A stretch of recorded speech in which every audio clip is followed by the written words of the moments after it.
Hey, Will. Oh, I am muted. Yeah, I'm sorry. There you are. Okay. I had to be sure for a second. I was like, hold up. I was so worried that Streamlabs wasn't going to work. No, it is working fine. I heard Riku, I heard me, and I heard you. We're good. Got to unmute myself. So, all right, everybody, welcome to another episode of WindRiders of Aria. I am Will, or Halfling Wizard, and I am the chaos facilitator for this awesome group of folks. And we're going to go around, just let everybody kind of introduce themselves, who they are, who they play, and where are they mindset-wise considering what happened last time, which we'll get into in a minute, but just sort of touch on where they are in their headspace. So, and we're just going to start left to right. We're going to start with A. I was going to say, for some of the party, that is a very rigged question. Oh, I know it is. Hint, hint, wink, wink, look at the very end of the line. Now, again, I am Kel, also as the Celtic Wyvern King, playing the Jin, one of the chief engineers of the WindRider, a.k.a. one of the troublemakers. Because, especially with what's going to happen tonight, I'm going to say that I'm going to plead the fifth. Anyway, headspace-wise, he's just like trying to get some shiny stuff to make something cool. That's fair. But what did he do? He snuck off the ship. Yep, he snuck off the ship after, because he was able to get out of the engineering room, made it up, saw that Carrick saw what actually happened, saw Carrick was quote unquote okay. He and Sid agree that they're going to be building something for Carrick, which. And then he went off the ship to go get the stuff he needs to, one, build what he needs to build for Carrick once he gets a piece so he and Sid can work on that, and two, to get the stuff he wants to make to better secure their power source so they don't get into the same situation again. Okay, cool. All right. Katarina. Hello, I'm Lisa. For some reason, my camera is not showing up on Twitch again. At least I can't see it. I can see it on Alchemy, but not on Twitch. So sorry about that. I'm not restarting my system again. I play Katarina. Katarina is hurt, feeling a little bit of guilt about not being able to save the captain. Or one of the captains, worried about the security of the ship. It's been attacked twice now, and she still isn't anywhere closer to figuring out what's going on. But did figure out how to initiate a red protocol to lock everything down. Not that it kept everybody locked in. Yeah, because some people don't know how to follow protocol. He knows his way around. So, right, I think mostly she's just really tired. She's had a rough few days. Okay. All right. Gath. Hi everybody, this is Old Worm Slayer. I will be playing Gath out Freddy, and mindset-wise, he's like, "Oh fuck, I'm in charge." And then at the same time, he's like, "Why don't people listen when there's a shutdown and people are like can't be found when we need them?" Because now he's thinking maybe somebody else on the ship was involved. That's fair. All right. All right. You think somebody was involved with the robbery? Right. All right. All right. Sit.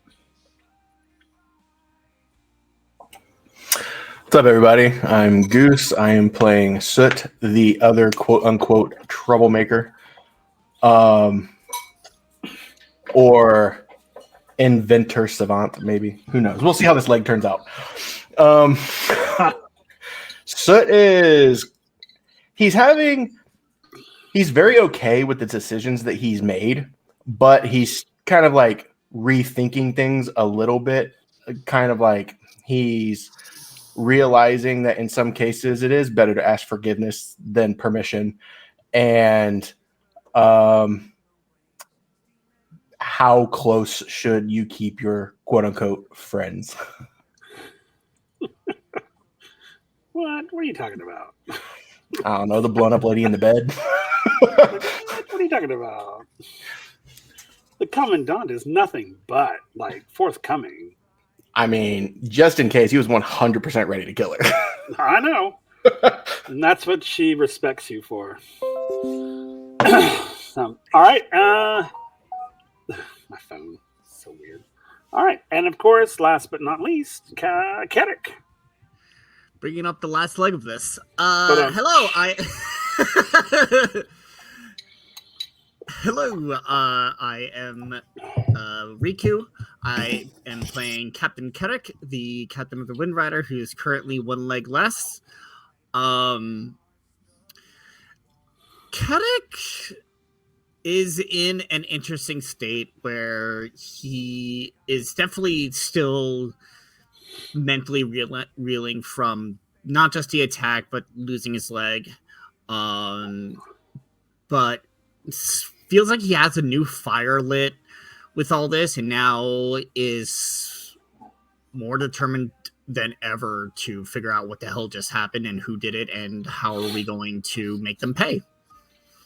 So yeah, unfortunately at this point all he could do is just lay in his bed to do it and leave it to everybody else. But you know, he's excited to see what his new leg is gonna entail by the two knuckleheads, right? Who I love dearly, might I add. They're just knuckleheads. Indeed. All right. And of course, again, I'm Will, or Halfling Wizard, the leader of this group. Chaos Goblins. So, when last we were here, a lot happened. One, there was an explosion on board the WindRider in which Captain Kedrick, Captain Archibald, Soot, Commandant Talia from the Obsidian Outpost, and two of her sort of members of her entourage, her guard, were in the conference room when an explosion happened. Eventually, the crew did get to them, everyone to Medbay,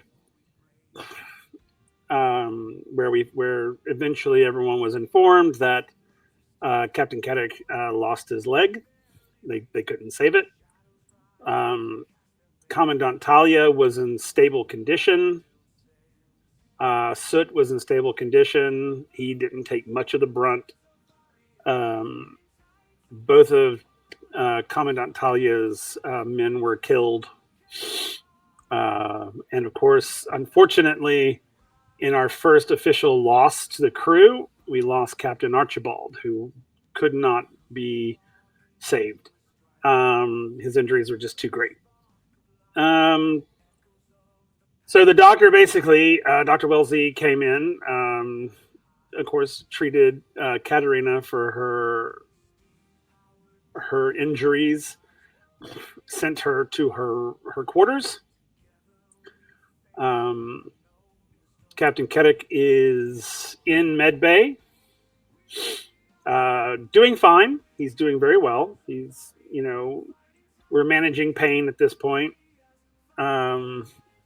They've got his leg wrapped, and so it's sanitary and all that. Commandant Talia has returned to her office to start the investigation on her end after making a deal with the captain about how she was going to make sure that she helped them figure out who this was, because it wasn't just an attack on the WindRider and her crew, but it was also an attack on her.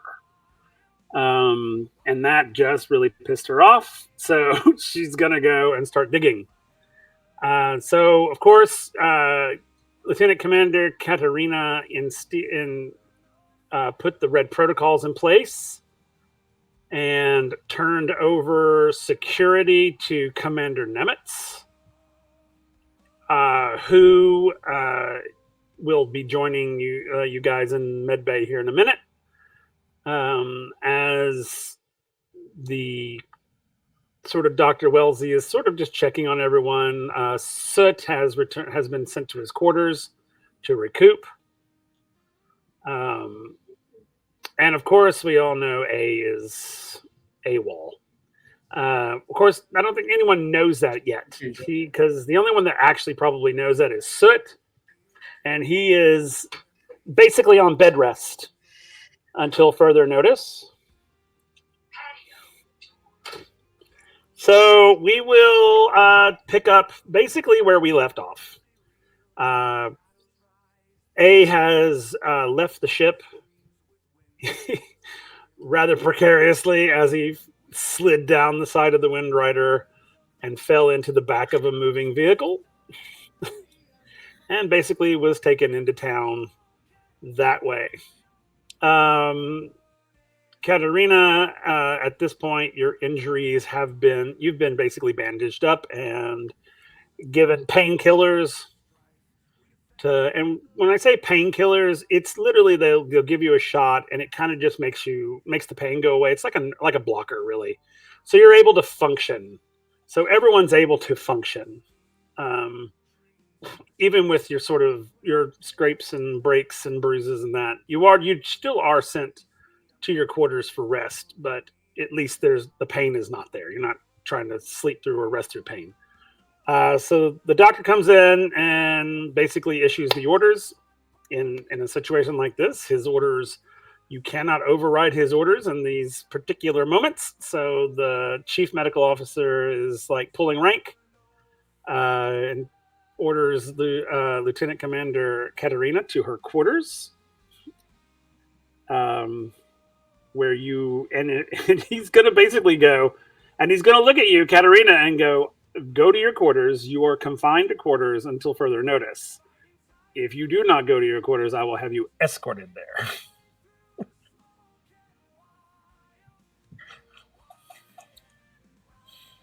So he says that to you. What do you say?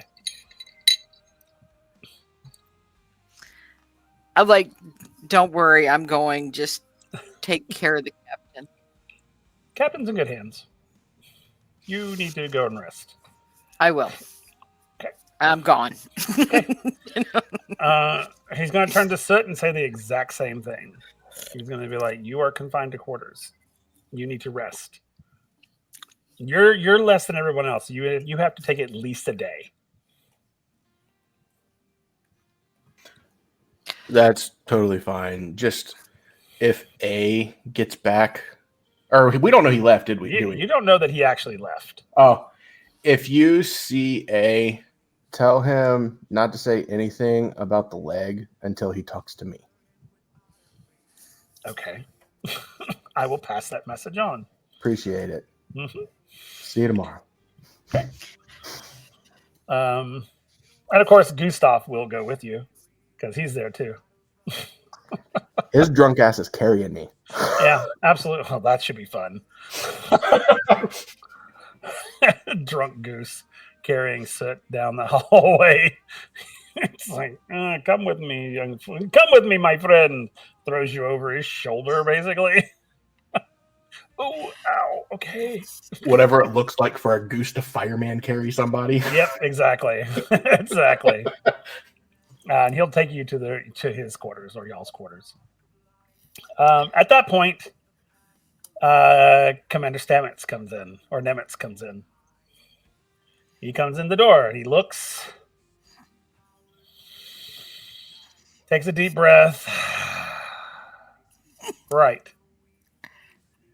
Who messed up my ship? Who's saying this? This is Commander Nemitz.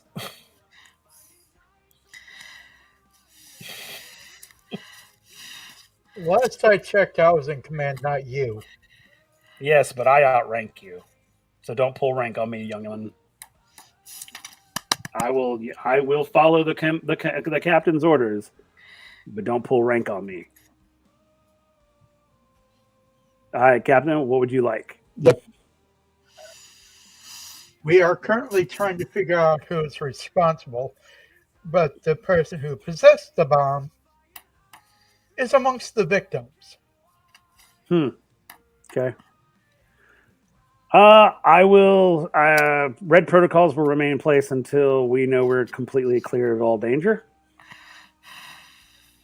That was going to be my order, and I want a full accounting of the crew to make sure there wasn't any further casualties that I'm not aware of or injuries. Yes, sir. Black protocols are in place. That is happening as we speak. And anybody that violates those protocols, put them in the brig. Oh yeah, that's already written in. So, okay. If there's nothing else, then I'm going to take my And position. I apologize. I'm just not in a good mood. Understandable. He's going to walk over to Captain Carrick. He's going to go, so. Not quite the man you used to be, are you?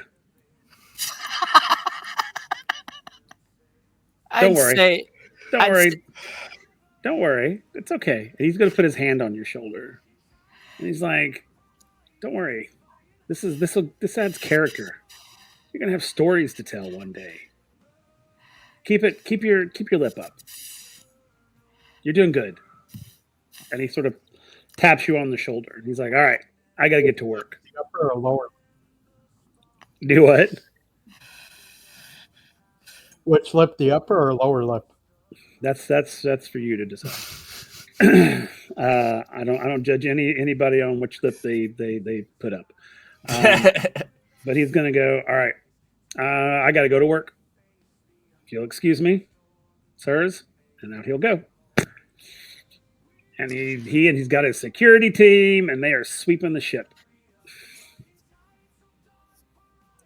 All right, so Kedek, you're in your bed. Gath, you're there with the captain. Y'all have anything y'all want to discuss, do, whatever?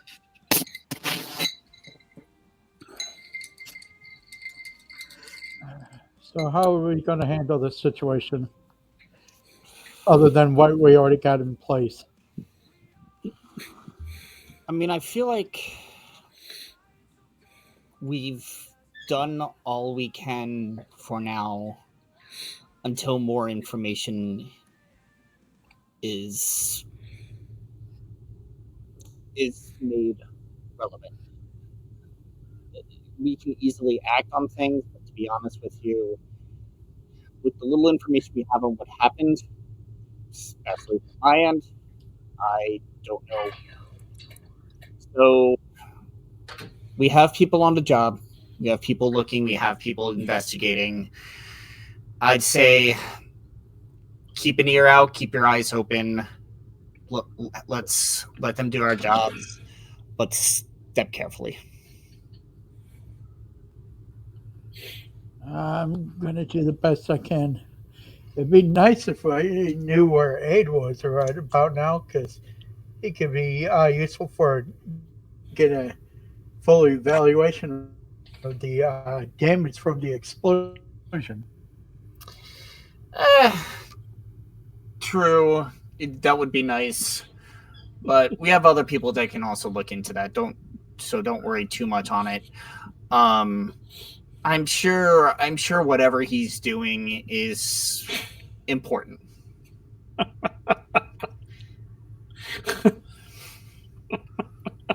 By whose standards? Yeah. I trust him. Which might seem surprising, but I trust him.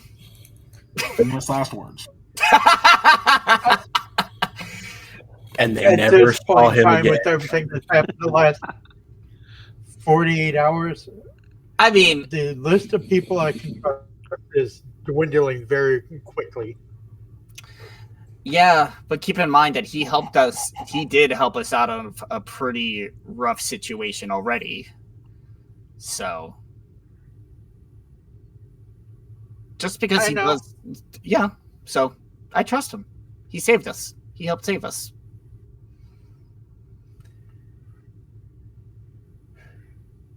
That's Alright. why I still trust him. Mm-hmm. Doesn't mean I'm not going to question his methods at times. Right. I think we all do a little bit, but you know what? Honestly, surprisingly, it gets results. True. Okay. So while you guys are talking, Lieutenant Ferris, who's the medical nurse, is going to walk up and be like, sorry, sir, but the captain really needs to rest. I was about to take my leave to try to figure out this whole cluster fuck. We'll keep you apprised of his situation as the day goes on.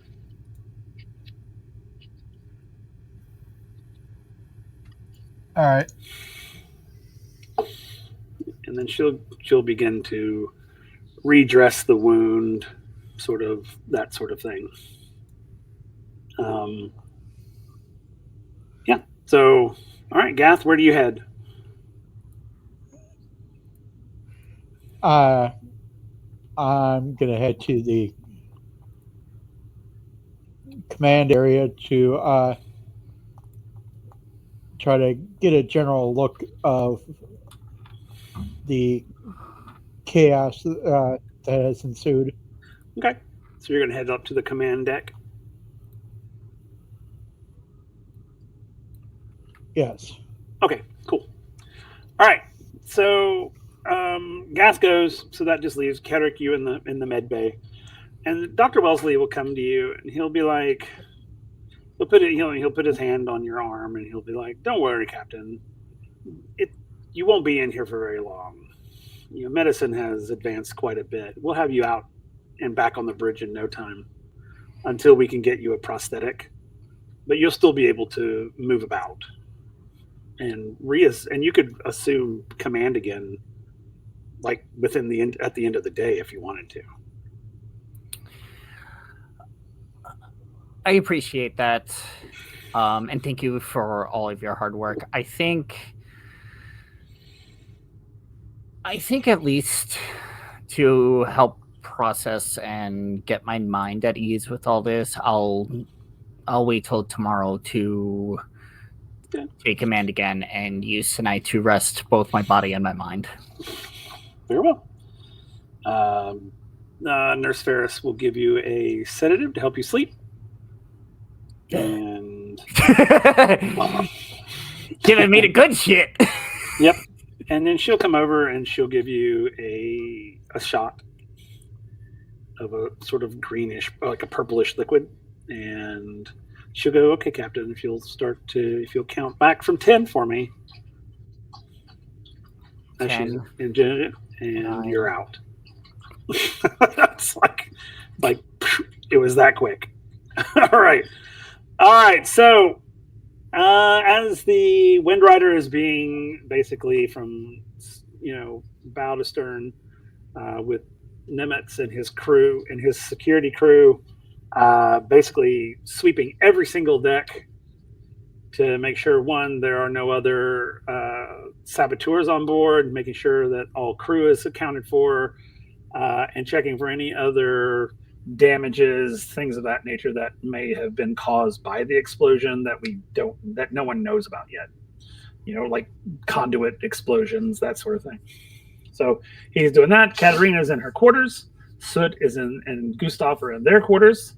So now let's go to our rebel at hand, A. So A, you slipped off and fell into the back of a moving vehicle heading into town. What are you doing? What are you doing back there? How hard did I hit the back of the truck again? Well, it was full of like soft goods. Oh, I know, but even still, from the height I was falling at. You hit it pretty hard, but it probably Yeah. just knocked the wind out of you. I mean, honestly. Yeah, so yeah, no, I just want to know so I can decide how I was going to go about this. Yeah. Yeah, so I'm probably like sprawled out like how Deadpool was in the first movie after he cut his own hand off to get away from Right. Colossus. Okay. As I get up, I was going to go, oh, that was not the best idea. I'm talking. Did I sprain or break a finger last time? You broke the finger. That's right. I remember my index finger. That's one thing that led to me falling. Broken. Yeah, it's broken. Yeah. Did the fall set it back in place? No. No. Hey, I could have been lucky. I mean, you can roll luck and see. Oh. Well, we need the NPCs here for me to do that thing because I don't remember what my level is. I don't remember what your level is either. I should be 3. I think so too. What are they? They're in Obsidian Outpost still. Oh, okay. We'll go over. Yeah, let me go over there real quick. So I'll take us over to Obsidian. That's technically where I'm at anyway at this point. Yeah, that's true. You are over in the Obsidian Outpost. There we go. All right, play. Now I get view. No, I'm 2, not 3. Oh, I thought you were 3. But it's okay. Nope. All right. So you've pulled into the I Obsidian surged. Outpost. Oh, perfect. So by some random stroke of luck, when you hit the back of the sort of cargo truck, Yeah. your hand sort of went first and got caught and twisted, and you just heard it go and pop right back in. Oh yeah, and I did probably scream bloody murder too. Oh on yeah, that part. absolutely. I mean, it hurts like a bitch, but I mean, it's not broken out of place anymore because it basically is more like it was pulled out of joint than anything else. Yeah, like moving was going to hurt just doing this. Yeah, it's reset, but it still hurts. But I'm going to like just slowly get up as I'm probably going to be sore all over. Probably going to hear a couple joints pop still from the as well. You know, outside when you land hard, you do get those joints out pop when you get up. Oh yeah, absolutely. And then after, like, how long does it take for this truck to make it to like the actual like city limit, so to speak? Oh, it doesn't take long from the at dock. all. It doesn't take long at all because where the WindRiders park is literally just drive across the parking lot. Oh, okay, I didn't know if it was like there's a gate that goes right into the town. Okay, I didn't know if it was like because there are some places where they have like here's the dock, but then you still have to take like a 20-minute ride to make it to the actual town. Yeah, no, the town is like all along the sort of coastline. Okay, and I'm trying to. Do I know where I need to go to get the pieces I need for the trap? Not really. Okay. So I know there's probably not much left of it, but I want to see how far I can take this truck to that bar we went to when we were trying to find out who stole the power source to begin with. So are you kind of like watching to see where you're going? Yeah. Okay, cool. So I'm hoping I remember where the bar was. Okay, that's fine. So you can roll me an intelligence roll to see if you're able to determine if you're going in the right direction. Yeah. That's another 2. Oh, no surge. That's 4. That's a 4. Okay, so as you're watching and the vehicle's moving, you see that it kind of is going in the right direction, but it takes a couple of turns here and there. You're sort of going in the general direction, but it has kind of gone over maybe a block. So it's running parallel to the road that you went in on. Okay. I probably say once I feel like I'm close enough, I'm going to go ahead and just jump off the truck, whether it's stopped or moving, as long as it's at a safe speed to jump off, obviously. Yeah. I mean, it's not moving like super fast. So I didn't know, like, depending on where it was in town, if it was going to be going like, oh, it's going 15 to 30, or if it's going like slow enough for me to jump off. No, this is these roads are so narrow and people are walking. I mean, it's like making its way through. So you could literally just like step off of it. Yeah, I mean, that's what I'll do then. There's no challenge to it at all, literally. I mean, unless you're just as clumsy as hell, you're no way you're going to fail that that dexterity. I mean, you can roll dexterity to see, but I mean, knowing my luck, that's probably where it will bite me in the ass. But yeah, let's see what happens. Just for see what comedy's sake. happens. Yeah. 3. Okay. I mean, you're able to step off. I mean, you stumble just a little bit, but you don't fall or anything. So yeah, so you kind of get off, and then where you're at is sort of, it almost looks residential. Yeah. More so than like merchants. There's still very like sort of like clustered buildings. They're very narrow sort of alleyways in between. It looks, sort of like tenement buildings, like multiple levels with sort of like fire escapes type things going up on both sides. Kind of goes all the way down. Yeah, I'm just gonna go whichever way looks to be the right way to find that bar.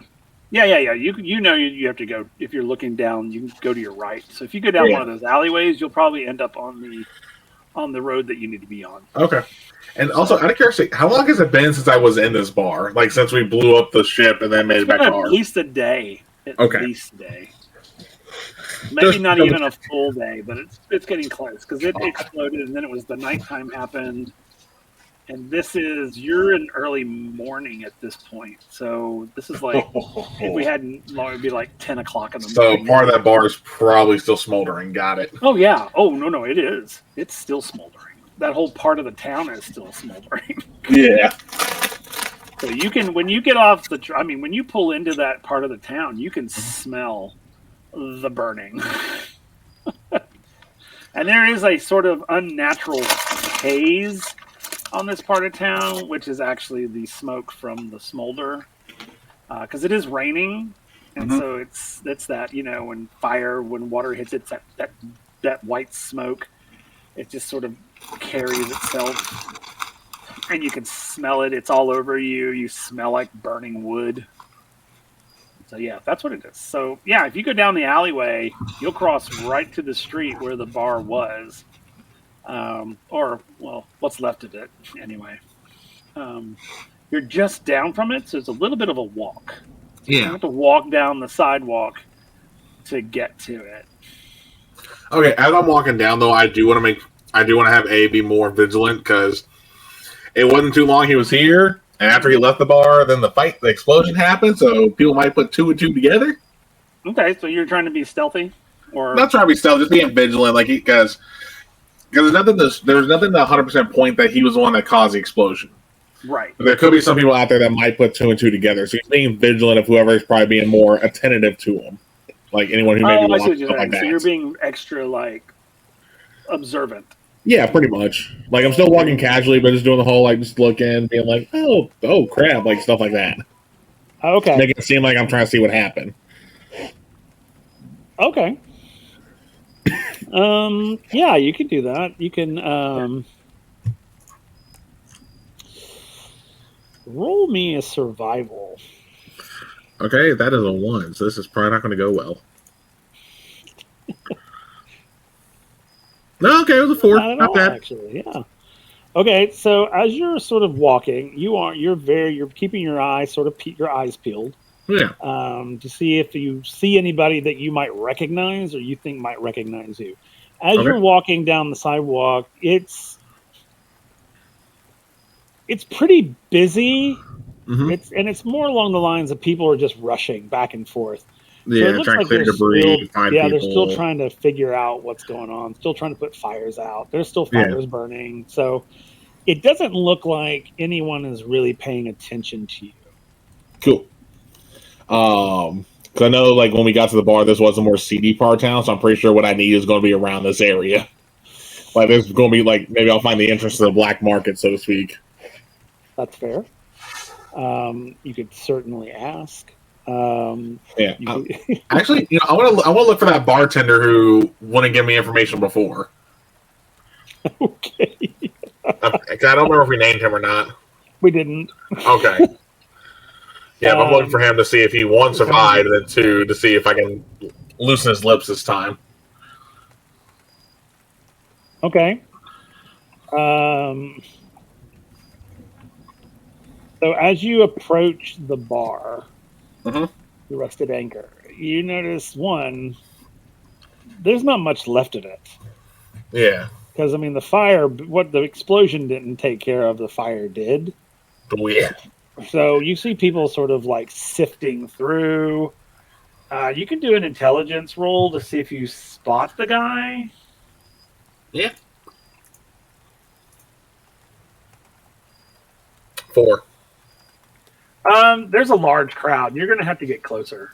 I mean, Yeah. you can see people that kind of look familiar, but you're like, wait, was that him? Or because everybody kind of at this point kind of looks the same because they're all dirty, they're all sooted. It's this, that, and the other. So you're going to have to get closer. Yeah, I mean, yeah, I'll go ahead and do that. And I'll make it look like I'm trying to help. Like, I'll make it look like I'm shifting through the rubble, stuff like that. But also, goddamn it, Squall. I'm trying to keep a straight face here. Okay. Squall is being a menace. Okay. So as you kind of approach and you get closer, you sort of help out, quote unquote. Yeah. It's like,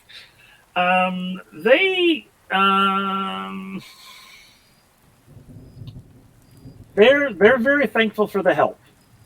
Like, Okay. oh, thank you, brother. Here, take this. And they start handing you debris to like pile up and get out of the way.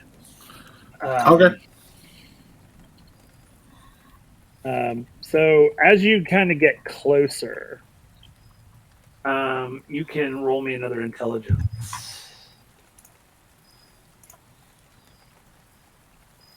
6. All right, cool. So as you're sort of like helping, you do see what looks like the bartender from the night before. He's sort of like cleaning up the bar area or what's left of it. Yeah. So you do see him. Okay, I'm gonna walk up and kind of get going on the right foot here. You don't know if someone's only got the left foot at this point. True. Hey, you only got a few weeks left before you get payback as a DM. Okay, let me get my shots in. Anyway, I'm gonna go like, hey, I just heard what happened. I'm sorry. You want some help? He's gonna look at you.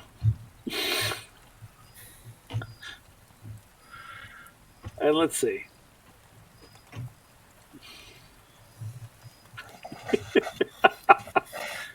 He's gonna point at you. Mm-hmm. It's like, it's you. You were here last night with those other friends of yours. Okay, there was a lot of people here last night. So what? I think, and he starts to panic a little bit. Like, Okay. Is there any place I can like kind of pull them away to hide it, like to make where no one can see us? You can roll survival to see. Oh, for the love of God, please don't fuck me now.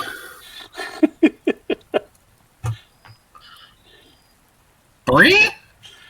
There do seem to be some places that you could take in that could potentially hide you away.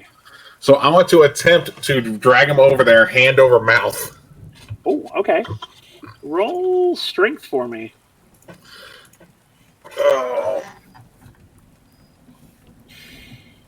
5. Oh, thank God. Motherfucker. Oh, meets it, beats it. Mother. He's like, he takes your hand and he pulls it down. He's like, help! Help me! Help! And he screams loud. And people stop and they look and they see that you've got him with like to take him away. And people like descend on you. Like they are coming for you. So I want to let him go and I want to start running. Okay. Roll your dexterity to see if you can get out of here without getting caught. Oh, running. Not trying to fuck my health. That's not what I need. God damn it. Alright, dexterity should be better. Should be. 3? Oh, motherfucker. As you run to get out, you trip over some debris and the crowd descends upon you and grabs hold of you. Okay. Shit, I don't know how I'm going to do this part because it's not something we have in alchemy yet. Does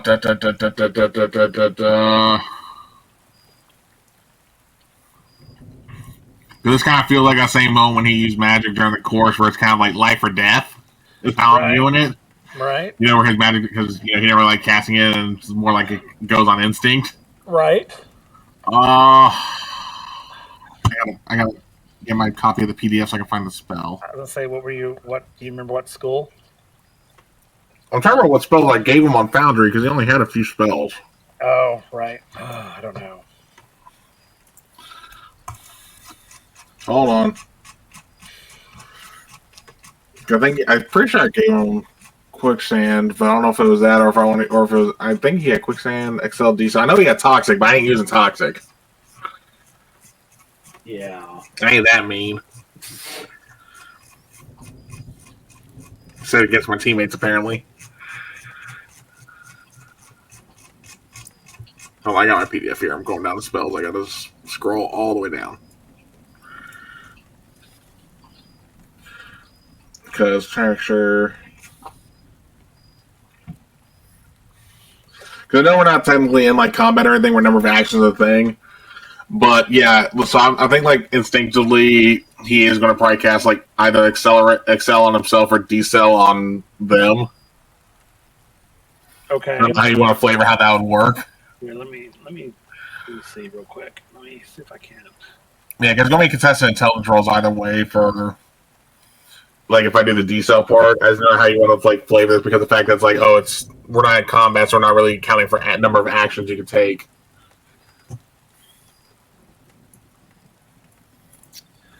Let's see. You have Toxin, Excel, Decel, Quicksand, and what was the other one you have?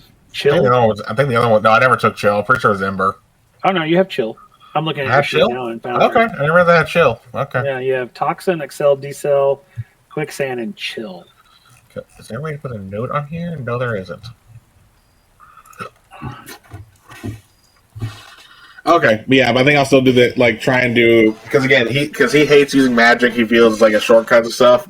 Doesn't judge those who use it. He just doesn't like using it himself. But again, because he's fighting it, it'll go off it'll like try and act as instinct. Okay, so you're doing Excel on yourself or Decel on them? I'm just gonna roll a dice. That's all Okay, that's fine. All right, and actually I'll roll it on here. All right, you know what, Goose, evens odds. I'll roll. Just tell me what you think it should land on for Excel.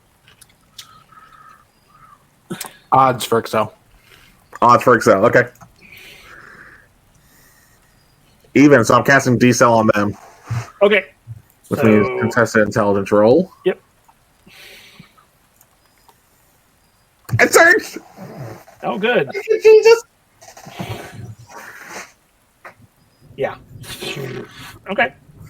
So you're able to cast decel on them. Yeah, because the way I imagine is like it gets cast like right when they're about to grab them. Okay. And Aiden didn't realize it was cast. He just thinks he's faster. Oh, that's fair. Absolutely. Okay. Cool. Yeah. So you cast decel on them, and they slow. Yeah, he's not even looking back. He's just bolting. Yeah, giving you plenty of time to get out of there. Mm-hmm. So you're out. You go. So you're able to get back out into the street. Yep. So where do you go from there? I'm still going to try and see if I can find a place to get the parts I need to build the shock trap and fingerprint scanners for the power generator. And then also to go ahead and start potentially grab pieces to build Carrick's leg. And if you want, I can DM you the idea that me and Goose had for his leg, so that we can figure out how easy it is to find the pieces. That's fine. All right, I'll go ahead and DM that to you real quick. That's fine. Yeah, and you can roll me an intelligence just to sort of look around to see if you see any like spots that you think might be a good place for you to go.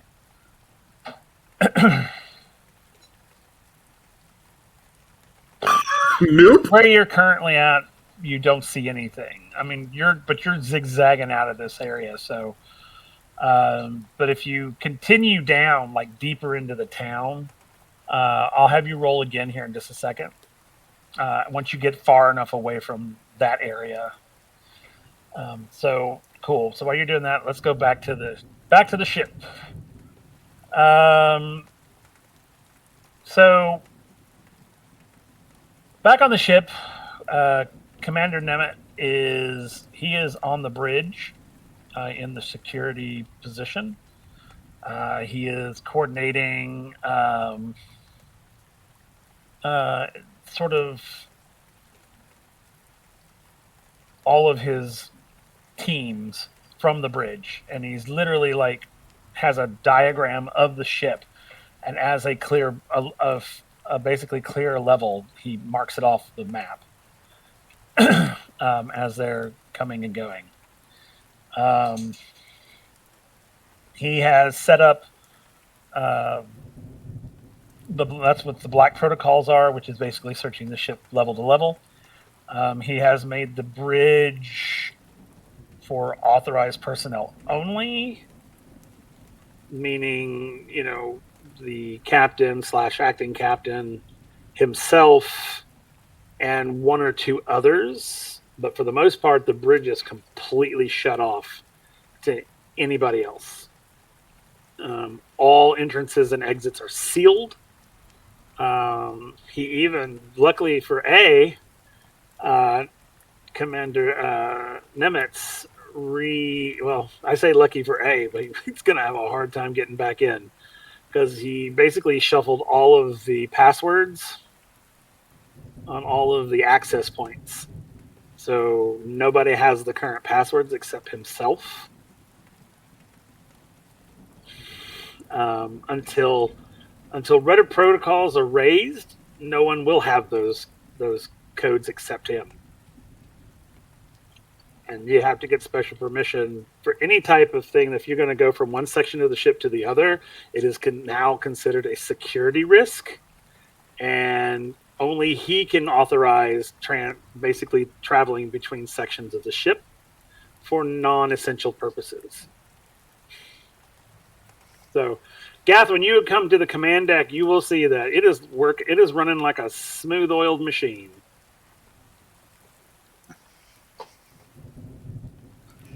No signs of external damage beyond the conference room.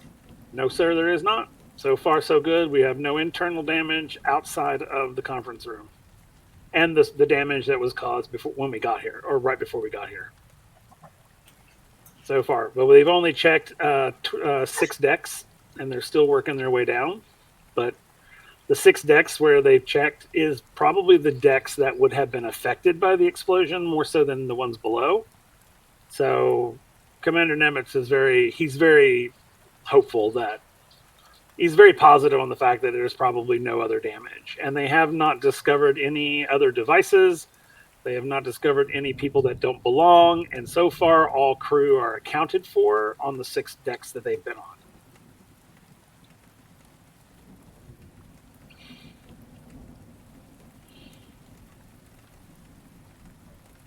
That's good to hear.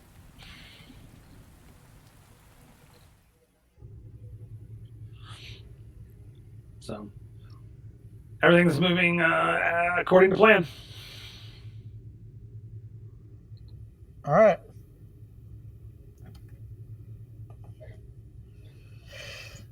Anything else you'd like? Give me a praise.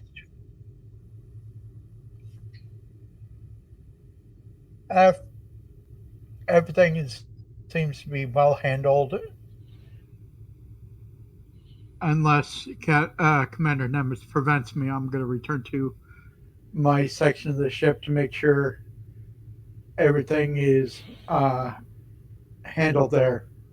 No, he'll say, "Yes, sir, you may go. Just follow this corridor," and he'll release all the bulkheads for you, so you can get back to your back down to the mechanics bay.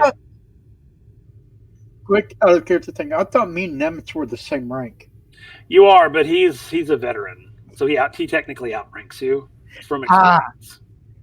Because of seniority. Correct. Gotcha. Yeah. You guys are the same rank, but I forgot the yeah. seniority as. Yeah, he's got 30 plus years on you. So, but he's like, yes, I mean, he's very, yes, sir. I'll let you do what you need to do, and he'll start opening all of the bulkheads for you, so that you're able to. And before leaving, it's like, again, sorry for earlier, Commander Nemitz. The last 24 hours has not been a good one for me. Understood, sir. It's okay. Emergency situations tend to bring I'm either the too best or young worst. to be in this kind of situation already. It's like, well, I'm here to help. So if you need me, communications in the ship are working. So if you need something, just let me know. Okay. And he'll go back to doing what he's doing.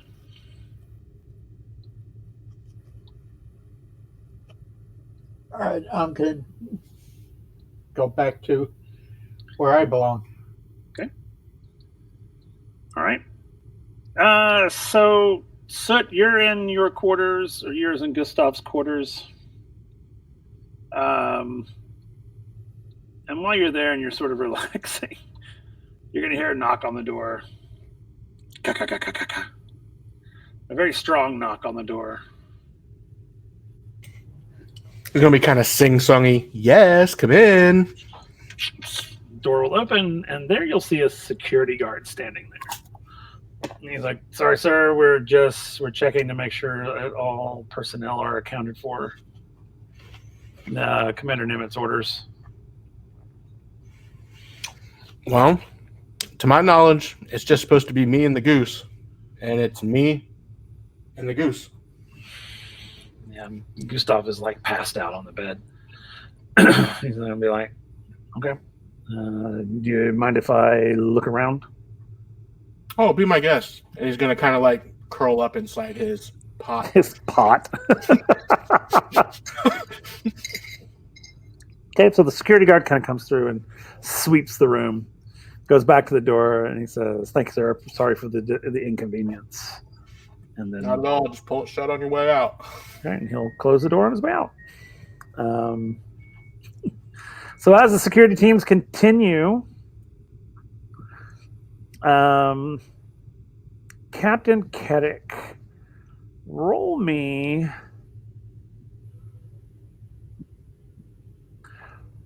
a medicine check. Medicine. All right.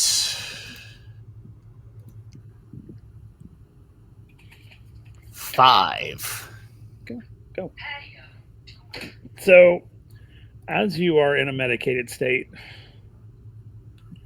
you begin to have dreams.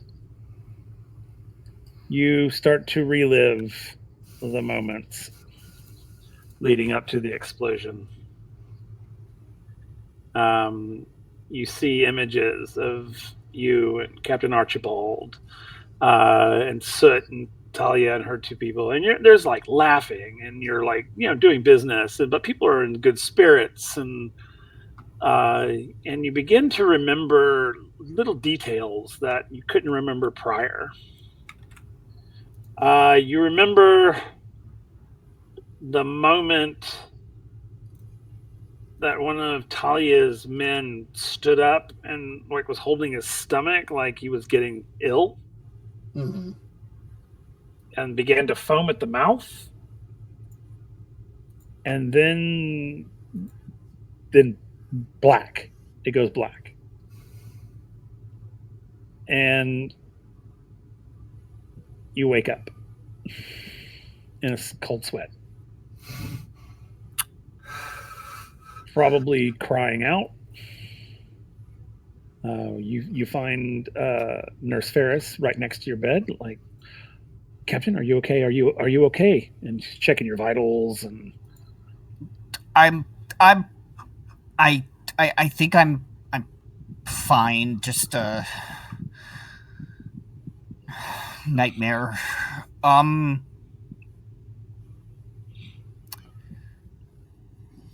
This might sound odd. But can you grab me a notebook? Of course. She'll go over and grab a pad of paper and a pencil. And as I hand it over, while it's still fresh in my mind, I start writing down what I remember. And I'm just like, just a trick my mother taught me about dealing with nightmares, to make sure to write them down, and kind of as you continue to read them, you change the ending in your head, and hopefully it'll change the dream as well. So just a habit I've gotten out to. And as he's saying this, clearly he's not wrong in that's what he does, but he knows that this is important information that he needs to jot down before he forgets.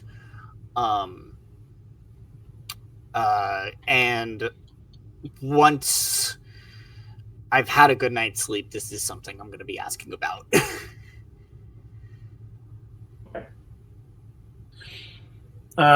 So every time you go back to sleep, you will have you'll remember a little bit more every time. And of course, every time you're reliving all of it to the point where, as you know, if you have a full night's sleep, or not necessarily a full night's sleep, but a restless full night, you will remember things such as the guard standing, holding his stomach, the white foam. You'll remember his skin turning a sort of purpley, veiny color. You remember Commandant Talia saying, "Are you all right, Sven? Are you all right? Are you all right? What is happening?" Blah blah blah. You'll see the other guard kind of stand in between, pulling that guy away. You'll see Soot jumping to Talia's sort of aid, her grabbing him, trying to run.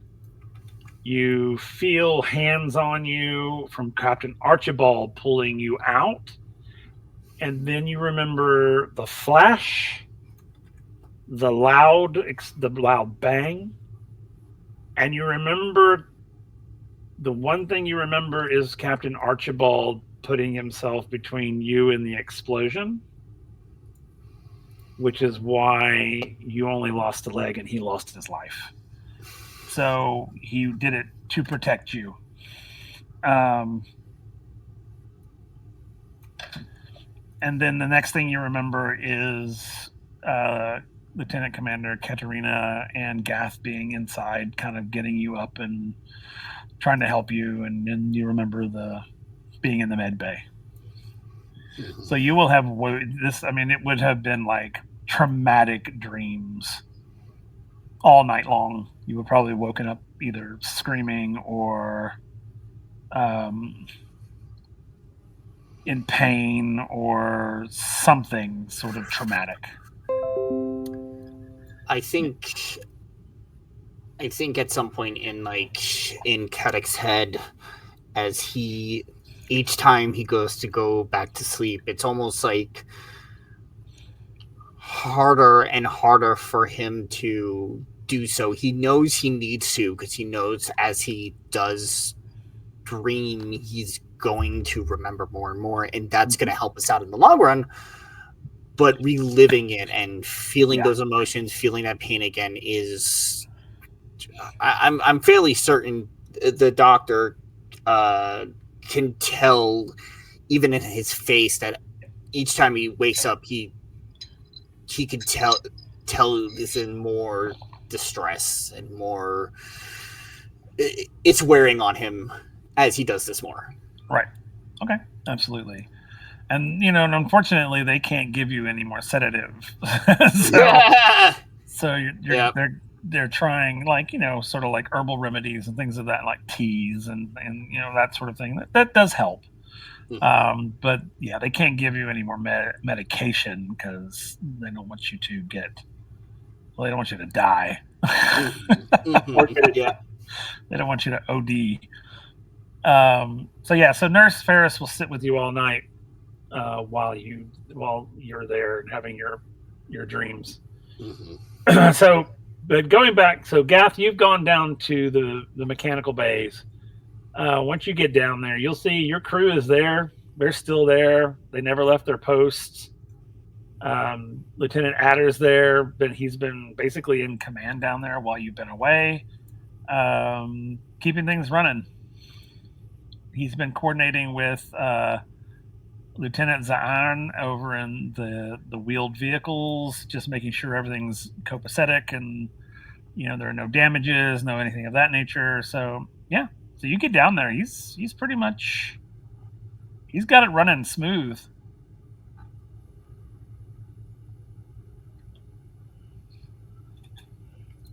And when I get down there and I say everything is under control, Adder, you said he had some ideas, right?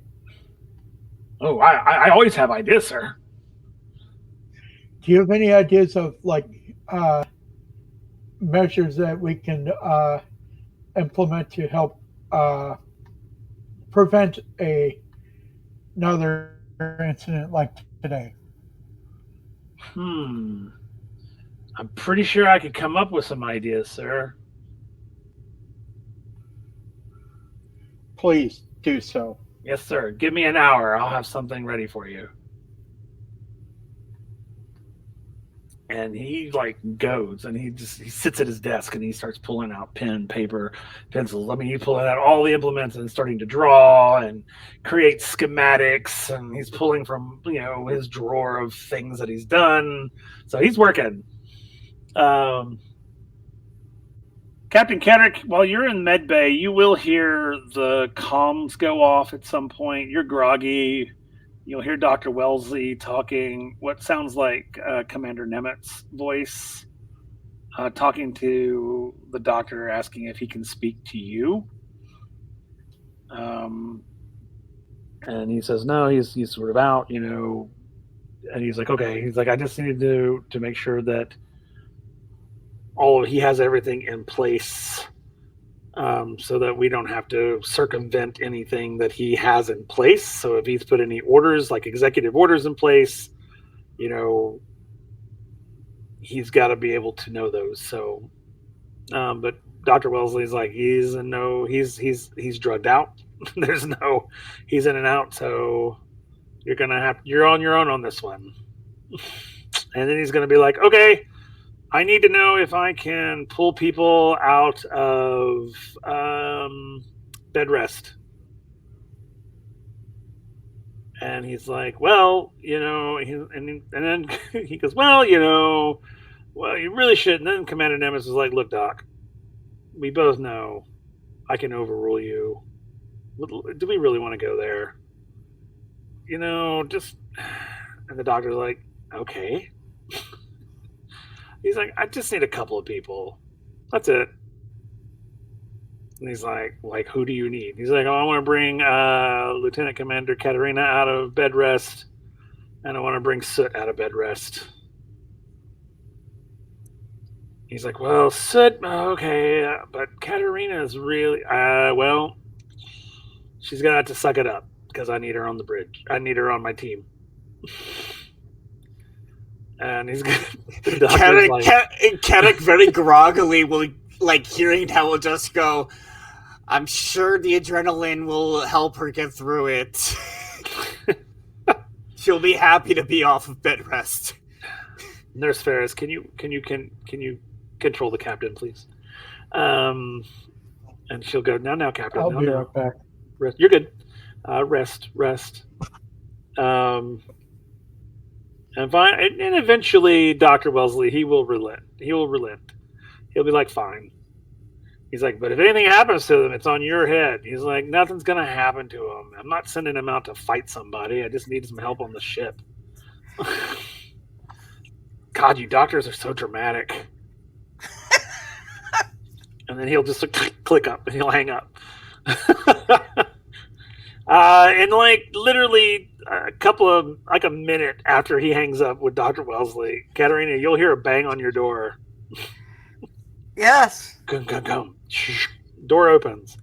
Lieutenant Commander Katerina, I am here to officially tell you that you are recommissioned and must join Commander Nimitz on the bridge, please. Oh, thank God. I'll be right there. Yes, ma'am. And he'll leave the door.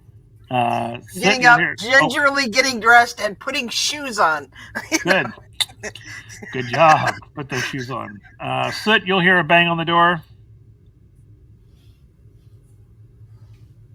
Same thing. It's open. The door will open, and he'll say, Lieutenant Commander Soot, I've been sent by Commander Nimitz to reactivate you. You are recommissioned. You are to report to the bridge immediately. Let me grab a shower real quick. I'll be there in 20. Yeah, I'll let him know. Sounds good. Thank you. Okay, he'll close the door and head out. Because he still hasn't taken a shower yet. That's fair. He's still disgusting. That's totally fair. He'll call down to Gath, are you back? No? Okay. That's okay. When he gets back, I'll talk to him. So Commander, and as you guys, like Katerina, as you're walking, the first thing you'll notice is that your key codes don't work. Huh. So you'll have to call to the bridge and go, something going on?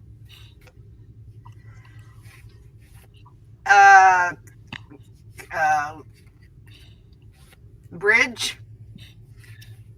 And you will hear a voice go, this is the bridge. Now this is Lieutenant Vales. Lieutenant Commander Katerina, I don't have access to get to the bridge. Yes, ma'am. Hold on one moment. And she'll hear you're put on hold. And then suddenly you'll hear the bulkhead click and unlock, and it'll slide up. Okay. And as you walk through, it'll slide back down and lock.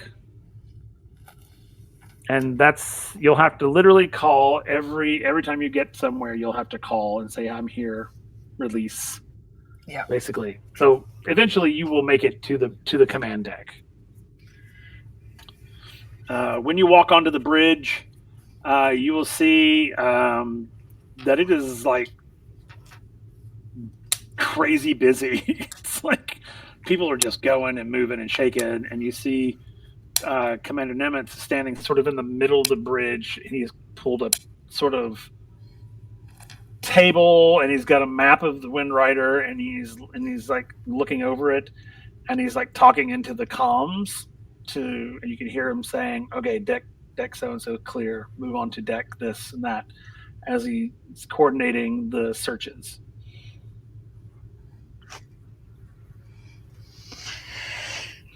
Commander, what can I do? He turns to you. He goes, so did we enjoy our vacation? Not at all. Good. All right, here's where we are. Red protocols are still in place. Black protocols are now initiated. They are searching deck by deck, looking for any damage caused by said explosion, looking for any other incendiary devices, and looking for anyone who should not be here, and making sure that all hands are accounted for. Very good. I would like for you to take Alpha Shift, and take this group. There's a group of 4 security members, and secure the engine room.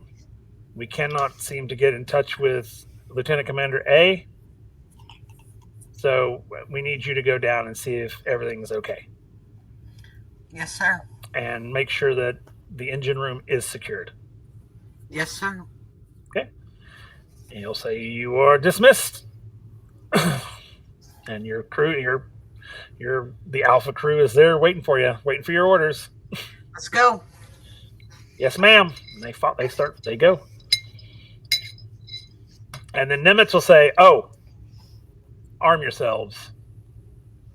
And he's going to toss you a pistol. I'll catch it. Okay. Check it real quick. Put it up.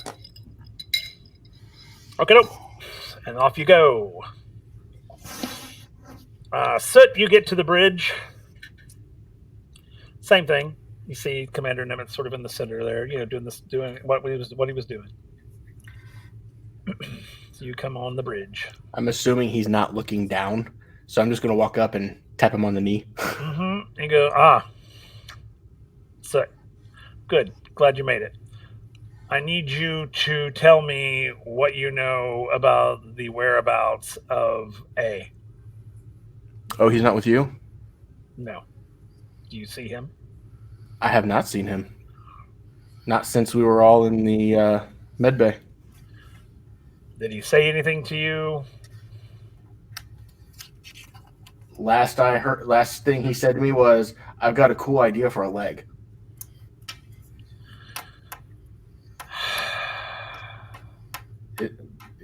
Is he gone?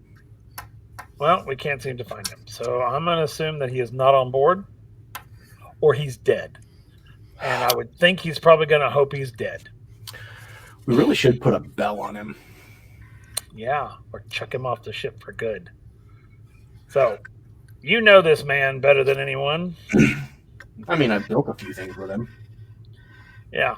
Well, I can't stand him. So, I need you to lead a team to go find his ass. Fair enough.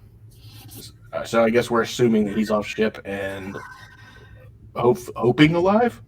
Yep. Yeah, bring him back. So you can kill him? Alive is optional.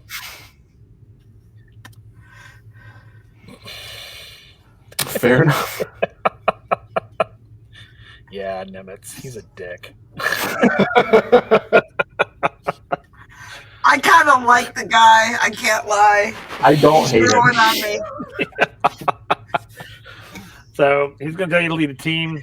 He'll put a team together for you. It'll be you and 3 others. Just random crewmen. To be fair, Kath would be in the same mindset because of the fact somebody's apparently AWOL. Yep. So Soot, he'll tell you to go incognito, you and your team, and see if you can find him. Who knows? He could be in trouble. Who knows? He could have taken over the place for all we know. But whichever one, I need you to find him. Bring him back. I mean, the place is in need of a temporary mayor. Fair. So We'll just see what kind of trouble he's caused. Okay. And he'll give you access to get out of the ship. You'll have to go in on foot. You can't risk taking any of the vehicles in. I'm going to pick whoever is with me, the tallest one. Okay. You carry me. And he looks like, and Nimitz is like, you heard the man. Pick him up. And he's like, yes, sir. It's like picks you up. Like shoulders. Like, yeah. Like, perfect. Now go. So he'll give you access to the exit. So you're able to exit the ship and head off into the town. So, all right. Speaking of the town, so you've cleared the area, and so roll me an intelligence. Let's see what you can see. I searched. That's 11. Beautiful. So you're able to find, like, there are where you've sort of ended up is sort of like junk shops. Yeah. Yeah, like they've got spare parts of this, that, and the other. I mean, it's just, and there's like a whole like sort of row of them. Okay. So I'm going to walk up to whichever one looks like it has the main pieces I'm looking for. Again, for primarily starting off with the biometrics scanner that I want to set up for me and Soot on the energy core, as well as the electric shock trap I want to set up for those who try and bypass it. And just grab all that I need from them. Okay. So you go into this one junk shop. Mhm. Um,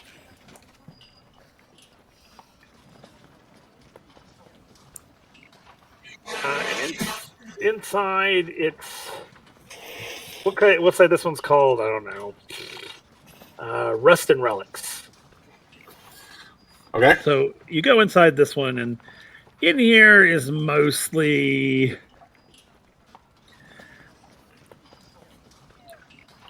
really kind of useless. I mean, it's nothing that you could probably use. It's more like deck plating, and I mean, maybe you could use some deck plating. I don't know, but it's Well- mostly that. It's mostly exterior stuff. So, with that being said, then, if I'm not seeing stuff I can use for with that, do I see pieces in here I can use for the leg that we want to build Carrick?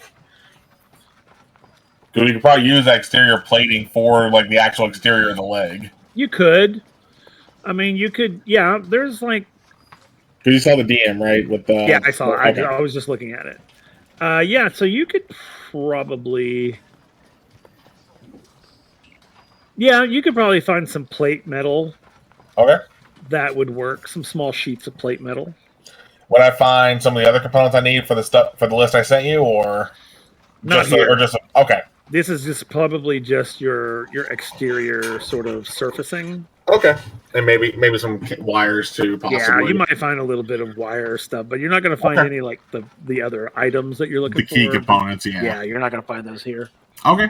Yeah, I mean, I'll grab that, and I'll tell them like, oh, you can build the ship, and I'll tell them what dock we're at.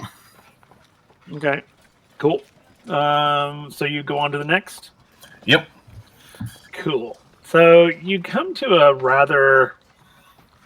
It is another sort of part store, but this one's sort of made up kind of in like sort of pastel colors. It almost has a woman's touch to it. Okay. And it's called Busted and Beautiful. Nice. So when you go into this one, if you go into this one, Yeah, I'll go in. okay. In here, now here you're finding like electronic components, sort of like the idea of like some of more of the things that you're looking for, I think. For both the biometrics and the leg. Yeah. Okay. I think you can find a lot of your components here, most of them at least. Yeah, I mean, whatever I find that will work for what I want to build for both the ship and Carrick, I'll take it again. When I talk to the clerk, I'll be like, build the ship at this dock. Right. It looks like the first part of the thing you sent me, you don't find that here. What was the first thing I sent you? It's Okay, that part, got it. Yeah, that's not here. You're not going to find that here. Yeah, fair. You could probably scrap something on the ship to make that piece up. Trailer park. Sorry, I just saw. No, you're good. I just saw the chat. That was funny. I ain't gonna lie, the secrecy of what this list contains, it's making me more and more nervous. Oh, don't worry. Me and Goose can say with certainty, you're going to love it. We're turning you into a superhero. Yeah, apparently. Okay. So as you go, you'll go to a couple one of of the others. prison fell into a criminal. Yeah. So you'll go to a couple of other stores, and they don't really have what you're looking for. And they've got probably a lot of the same things that you've already found. Okay. I mean, again, that first piece, I can probably scrap something on the ship to make that part. Yeah, and then you come to the last store on the mile there. Mm-hmm. And this one's called Scrap Heap Treasures. Mm-hmm. Oh, no, let's not do that one. That one was a bust. Let's say this one's Wreckage Wonders. There we go. Nice. I love it. Wreckage Wonders. So you come inside here, and the shopkeeper is like sort of a middle-aged man. Mm-hmm. And he's like, what can I help you find, youngin'? Just a little bit of this, a little bit of that. I actually have a bit of a list here, and I'll show them the list for whatever pieces I'm still missing for either project. You, sir, are in luck. I got some of these parts just this morning, actually, not even this afternoon. Oh, nice. And he will bring out like these two large boxes full of components. that are still smoldering.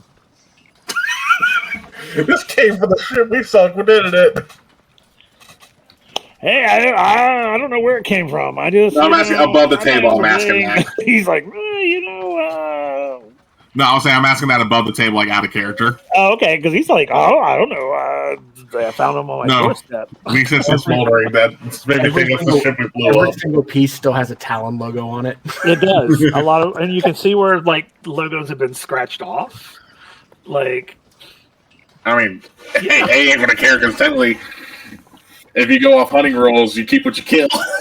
yeah. Well, absolutely. So he's like, yeah, I've got plenty of stuff. Here you go. And he brings them out and he lets you dig through and find what you need. Yeah, I'll take exactly what I need to get both projects done. Okay. Yeah, and you're able to find everything that you need. All right. Yeah, and I'll tell him same thing like, okay, whatever this costs, you can build to ship at this dock. Okay. He's like, absolutely. I'll have that sent over ASAP. Okay. Yep. So where do you go from here? At this point, do I have all the pieces necessary for both projects, or am I still missing a component or two? I think you have enough for the leg project. Yeah, I don't think you have everything for the biometric. What am I missing based on what you said I found? What am I missing for that project? Looks like a power source, like a centralized mechanism. I mean, I could just technically tap it into the power source on the ship, though. You could, but that's only if the component is compatible. So you'll need a power converter otherwise. I'll go look for that power converter. Okay. Most along here is mostly just junk shops. Yeah. You may have to ask somebody. Yeah, well, since this guy seemed to be the most helpful, like the one from Wreckage Wonders. Okay. I'll ask him, like, hey, do you know where I can find a power converter? Like the type I need. And he'll look over his shoulder. And he'll look over his other shoulder. And he'll say, come here. Yeah, I'll lean in. He'll lean close to you. He goes, so, you did not hear this from me. But if you go 2 streets over, you'll find another small store on the corner. And he looks around. It's called the Scrap Shack. Okay. Ask for Phil. Phil, okay. He can help you. Make sure you ask for Phil and not Bill. Because Bill's a dick. Bill, okay. Okay, and I'm going to assume I probably still have whatever money we had on us from that mission before, because I'm still in the civvies. I never changed back into my uniform. Yeah, you still have you have plenty of money. So, because again, I'm still building everything to the ship, but I'm actually going to toss like a few coins to him as a tip. Oh, yay. He's like, ooh. He looks at it, and he's like, you don't get much Fossen money over here. Wow, that's nice. Thanks, man. He's like, hey. He's going to repeat, he's like, hey, you didn't see it from me. I don't know who you are. Yeah. And I'll start making a way to where he described where the scrap shack was. Okay. Yeah, he's like, how many coins did you give him? I'll say 4. Did you give him Laurans, like gold, or? Yeah. Oh, wow. It's not my money. This is what was given for the mission. Well, that's fair. No, that's fine. That's just like, that's a gold Lauran. The reason I ask you is that's a highly recognizable coin. Yeah. Just so you know. That's okay. I mean, no. Well, the reason the 4 is also paying for the silence of going, like, again, you didn't see these. No, he's like. Well, this way, if you ever come back here. This way, if you ever come back here. This way, if we ever come back here in the future, I got a buddy I can go to now because he's like, oh, wait, he's got these? Okay. Yeah, absolutely. Yeah, he will. He's like, okay. All right, so you head over to the Scrap Shack? Yep. Okay. Now, when you get over to the money for scrap. When you get over to the Scrap Shack, this is a seedy place. Okay. This place it doesn't even look like it's open. The building is sort of dilapidated. There's kind of a light on the inside. It's like, and the sign is sort of half hanging down. I mean, it's rough. Yeah. Is the door open or is the door shut? Well, it's If kind there of is a shut. door. It's kind of shut. Yeah. So I'm just gonna like knock on it. I imagine when I knock on it, probably just pushes it open. It does. So It literally falls inward. Yeah. And I'll step aside, going like, I'm looking for Phil. And you hear, who's asking? You just whisper it from somewhere in the dark, inside the darkness. It's just this, who's asking? Wait, what mutation I have? Crap, did we put that in the notes on here? What mutation I still had? I don't know. Did we? No, we did not put that on here. Can you look on Foundry for me real quick? Yeah. I mean, I think it was night vision. I think it was Oh, too. I also think. Well, the red iris is thermal, not night. Oh, right. Well, yeah, that's what I meant. Because you were wishing you had wings instead. Well, I know I didn't have the wing. I was going to have the long ears or the eyes. You had red iris. Okay. Yeah. So I'm trying to look around. Do I see them? Yeah, you do. You can see them kind of like lurking in the shadows. And it's not like they're hiding. They're literally just standing there. Oh, I know, but I'm saying like because you said in the shadow, so I wouldn't be able to see them like with normal vision. But I'm just wondering if I can see them with the thermal. Oh yeah, you can see them with the thermal, absolutely. So I'm going to turn to them and I'm just going to go, just interested parties in certain parts. And then one of them will walk forward, and he'll go, "I'm Phil. What can I do for you?" And he kind of looks at you. He looks you up and down. Obviously, realizing you're not from around here. Yeah, I was going to say, well, on my travels, I've heard that you might have some parts I need. That all depends on what you're looking for. A power converter. Really, power converter. Are you looking for a 620 to 420, or are you looking for like a 1290 to a 1560? Out of character, which one would A need? Give you the higher one. Okay, the higher. I'm going to tell him the higher one. Okay, he's like, all right. He's like, yeah, I can procure you one. It'll cost you. I figured that nothing's free in this world. Yeah, nope. So what you got to offer? Well, how much is this thing going to cost me? Oh no! I think you misunderstand me, my good man. We don't trade in money here. We trade in deeds. So you do something for us, we do something for you. Well, we're noticing a lot of what was the group called? Was it Black Talon or was it something else Talon? It was the God. Give me a second, I can tell you. I think it's Black Talon. Okay.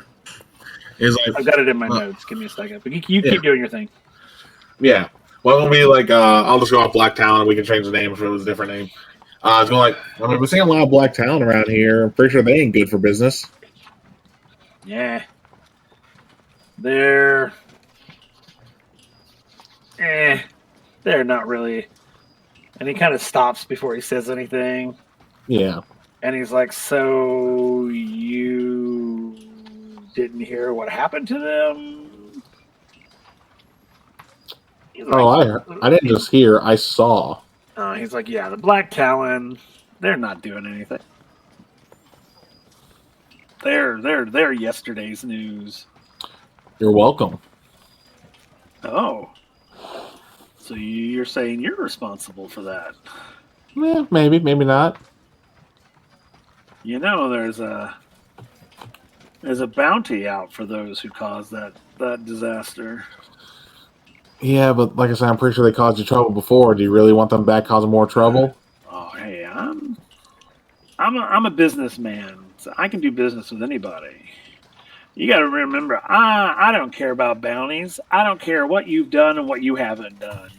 All I know is I have something you need, and I need something for you to do for me. All right. Well, what's that something? I just need you to deliver a package. Where to? I'll let you know. I'll have you meet someone. They'll give you the address. And what's in the package? You don't have to worry yourself about that. Kind of do so I can make sure I transport it properly. No, trust me. You'll be able to transport it plenty well. Don't worry. It's okay. Out of character. God damn it, Will. I think I know where this is going. But he's just gonna shrug and like, okay, let me know where I need to meet the contact. Bill, get me the package. All right, boss. And he comes up, and it's a parcel. It's about the size of a small watermelon. Oh, god damn it.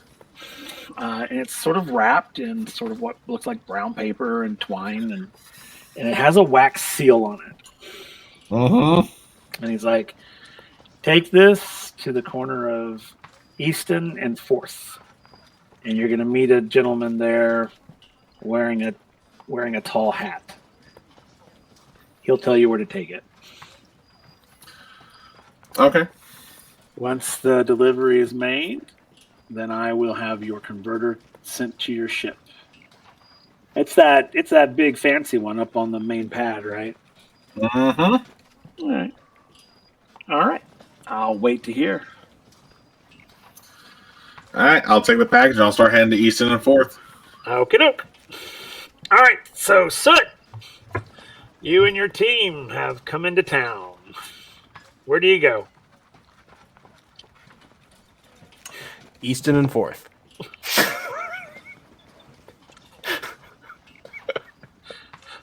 Okay. So where do you... The tall hat. We're gonna... Soot is the man in the tall hat. No, so it is the tall hat. He is the tall hat. My disguise is perfect. He is the tall hat. I love that. I think the first place we would go would be to head to the bar, probably. Kind of like retrace our steps, because Soot knows that A would go to one of two places if he's off the ship. He's either A, looking for a drink, or B, looking for parts, because he literally would not do anything else. So we'll start with the drink. Okay. So you're heading to the tavern? Mm-hmm. Okay, so you and your team arrive at the tavern, or what's left of it. The front facade is still there, and the main bar is technically still there, but beyond that, it's completely destroyed. There is a lot of fire damage and things like that. You do see people sort of cleaning up and trying to get things squared away. I forget what A actually looks like, so I'm just gonna go around asking anybody. I'm basically gonna like ratatouille this dude around the bar, like asking people if they've seen anybody that matches A's description. Okay, all right. Roll intelligence for me. Okay.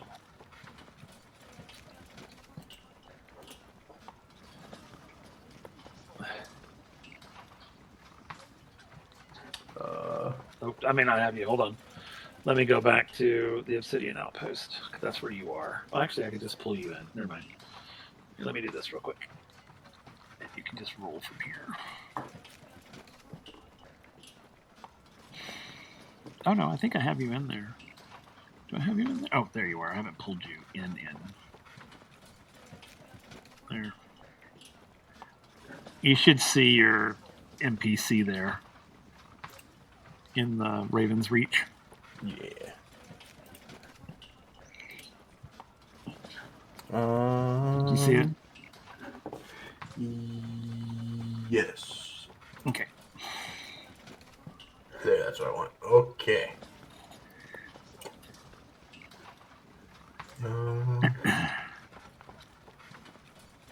I forget how to roll. I click on the level 3 roll and then use. Yeah, Yeah, got it. there it goes. A 3. Oh no, level 3? I know. Even I'm kind of like, what? It just rolled it as a level 1. Well, we don't want that to happen. Did it again. I'll just roll it 3 times. How about that? And then take the average. No, you roll level 3 because 1d6 plus 2, isn't it? Level 3. Oh yeah, that's right. That's my fault. Oh, yes, you're fine. So a 3. I mean, you're A 3, able. yeah. As you're going around, you're not really. No one's recognizing. No one recognizes as you say, "Oh, have you seen this guy?" No one's really. Yeah. He's very much. They're like, no, I don't know who you're talking about. I've never seen this person. Here, let's roll. I'm gonna roll guile and see if they can get away with lying. Yeah. Should I challenge it? Yeah, challenge it. Sorry. No, you're good. Meets it, beats it. All right, so you can tell they're not telling you the truth.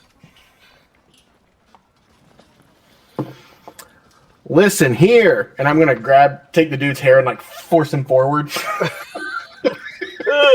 So he's like totally just like bending off balance at the waist. Okay, love it.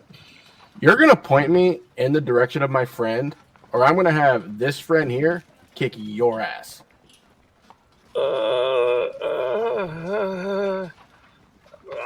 Okay. He went that way, and he points out, and sort of what would be considered on the east, down the street. I'll nod my head and his head and be like, "Thank you so much." And we'll turn and walk out. Okay. Subtle. All right, so you're heading down the street. As you head down the street, eventually you'll come across this sort of junk district. All the parts stores. If you go into any of those, I know, right? If you go into any of those, for the most part, everyone's sort of like you could tell they know, but they're looking for compensation for information. They're not. They're very willing to tell you. Yeah. But they want. Do I? They want something for their information. I didn't go on that mission, so do I have any money? I was a little busy. You have money. Everybody would have some. You wouldn't have a whole lot, but right. You'd probably have a few gold lorans and some ducats, some silver pieces. What's the how many silver pieces would it cost to be one gold piece? I think I have it. I can tell you. Give me a second. It is 10 ducats is 1 gold piece. So 10 to 1. Okay. Yeah. So I will find the one that looks the most forthcoming. Okay. And I'll slide him like 5 silver pieces. Oh, okay. He'll look at them and be like, all right. Where did he He's go? like putting them in his pocket. He'll tell you. He's like, oh, yeah, your friend came in here. I think he went down. He went down to, where did you go? Wreckage Wonders, I believe is where it was. I think that was the first place, yeah. And so he'll tell you that's where he went. At least that's where he saw him heading to. And I'll thank him for his time and move that way. Move on down. All right. We're on a mission. So you'll go from store to store to store, and eventually they'll tell you of the gentleman down that he got the most of the parts from that sent him to across the street. So you'll find him. We'll say between grease and palms and stuff like that, I probably would have gotten rid of like another 10 silver. Okay, cool. All right. So you get to the final place that A was located. And again, it's sort of this nice older gentleman, and he's like, "What can I do for?" And he looks up at you. For you, the two of you. He's not really sure where one ends and the other one begins, so he's just sort of like, "Can I help you find We something?" we were born like this. Don't stare. Oh no, I'm sorry. And he kind of like averts his eyes, you know. I'm kidding, and I'm going to kick my legs. Okay, he's like, oh, ha, ha, ha, ha. You got me there. I'm looking for a guy Well, aren't we all? specifically, and I'll describe A. Oh, okay. Is this Phil? No, this is not Phil. Phil's he's over at the scrap Yeah, I shack. got there yet. Okay. No. So I'm going to describe A. I'm looking for this guy. Huh. A lot of people do come in here. Yeah. And I'll hand him more silver. It's like, oh, well. You know, there was this one guy in here who gave me 2 gold pieces. I mean, I'm just saying. Yeah, and You know. clearly he also let you keep both your hands. So That he Where's did the- indeed. yeah. So where'd he go? Let's roll survival. Well, actually, let's roll guile. Let's see if you can bluff your way into this thing.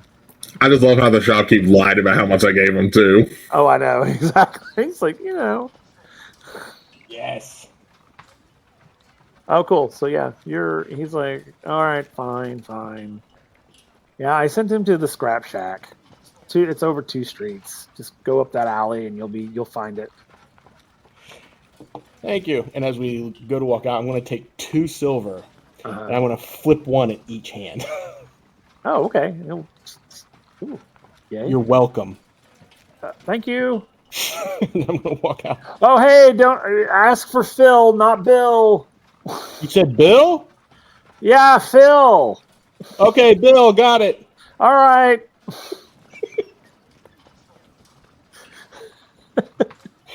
So you head over. You come to the street, and of course the scrap shack. It looks like a derelict building. It's like super shady.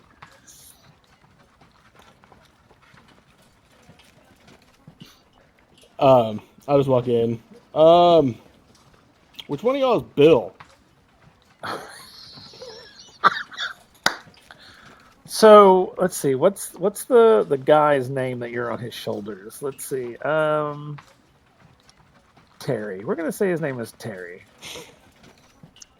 So Terry walks in with Soot. You say, "Hey, which one of you is Bill?" And you feel Terry kind of like jerk a little bit.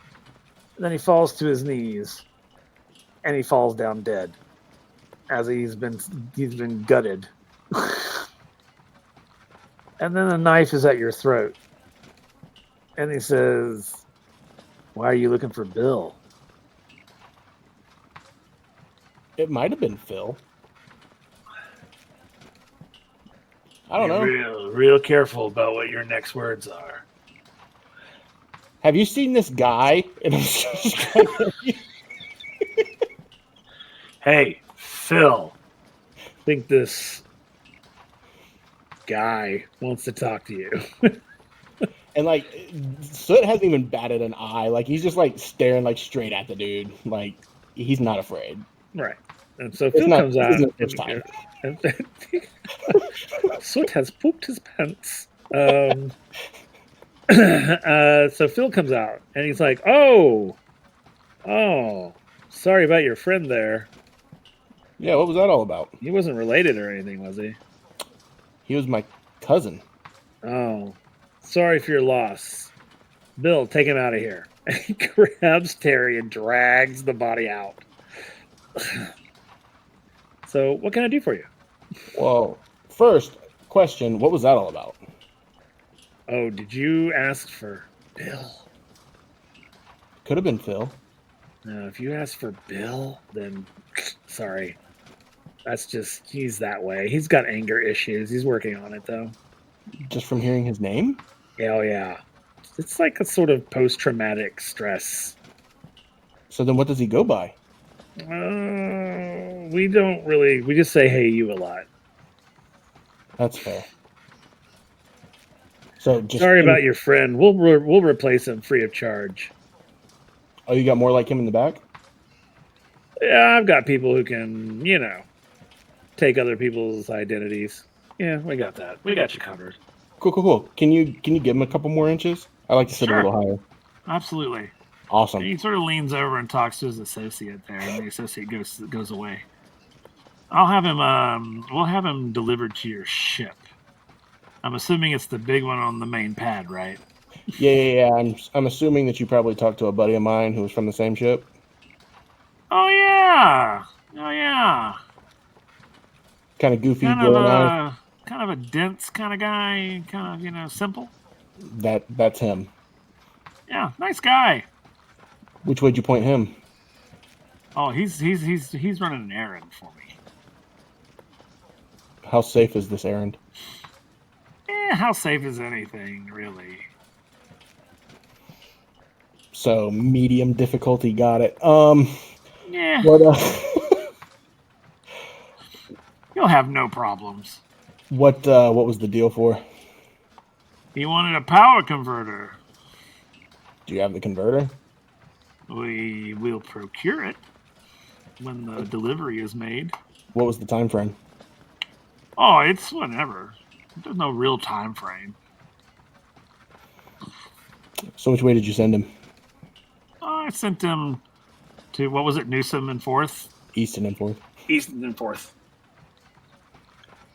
He's meeting an associate of mine there that will tell him where to go. He's probably there by now. Is it worth it for me to try and catch up to him? Yeah, you could try. Things could go wrong. Things could go south. You might need help. I don't know. Depends on how good your guy is. That is a fair point. I will. You said Easton and Forth. That's that way, right? Yep. Cool. You better be good with that converter. Of course. Hey. That's what I live for. I don't go back on deals. You do me a favor, I do you a favor. Good, because at this point, I think I have partial ownership of this island.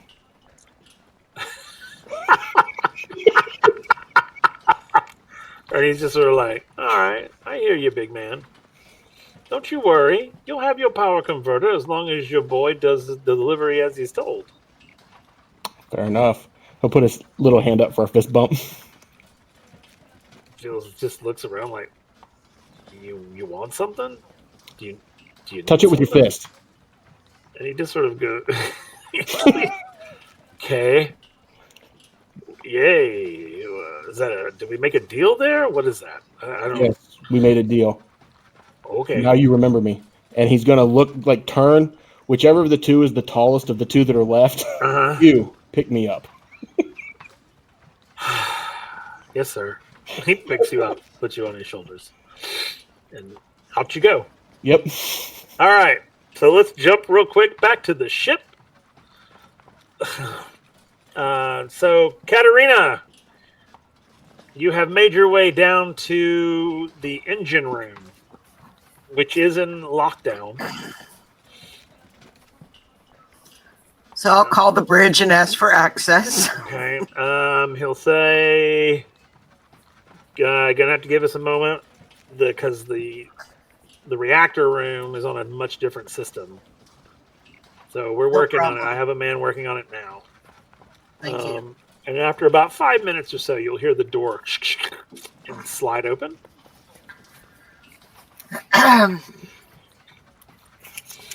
So we will go in. Mhm. I will send two of them to start doing a sweep for devices. Okay.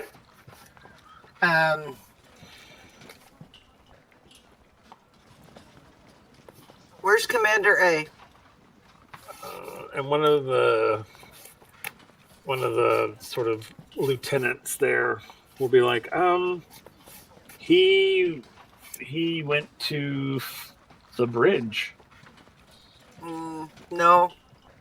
Oh, then that's what he told us, that he was heading up to that area. How long ago was that? Before or after the Probably. lockdown? It was after the lockdown.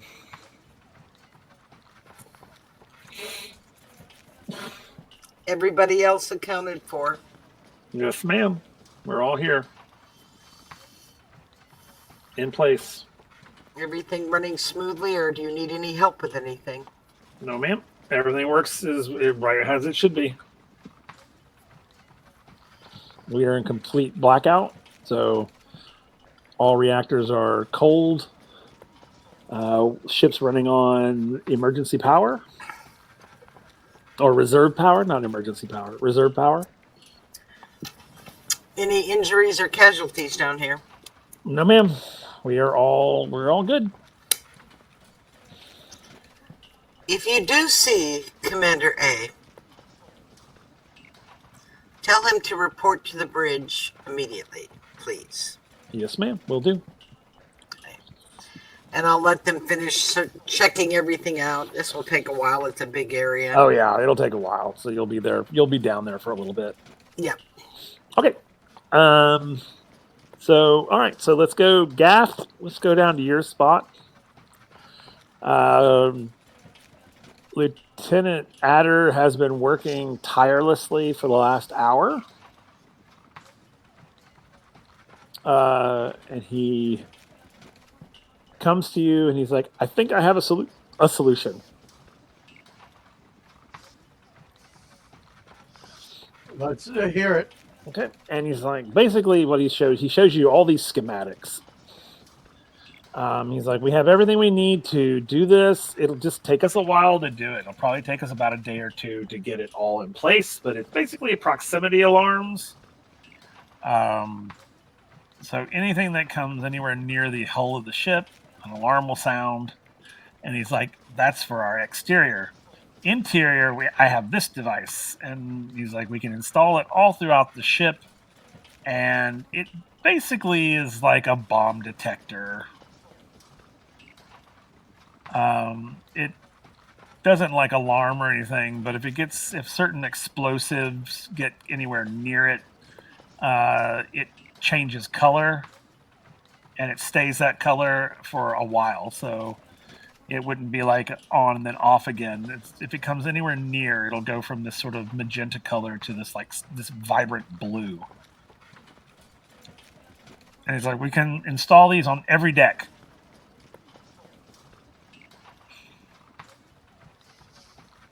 What about portable version of those detectors? Yeah, I can adapt these to be portable and do like explosive sweeps. I can even install them on I think it wouldn't hurt to have. Uh-huh.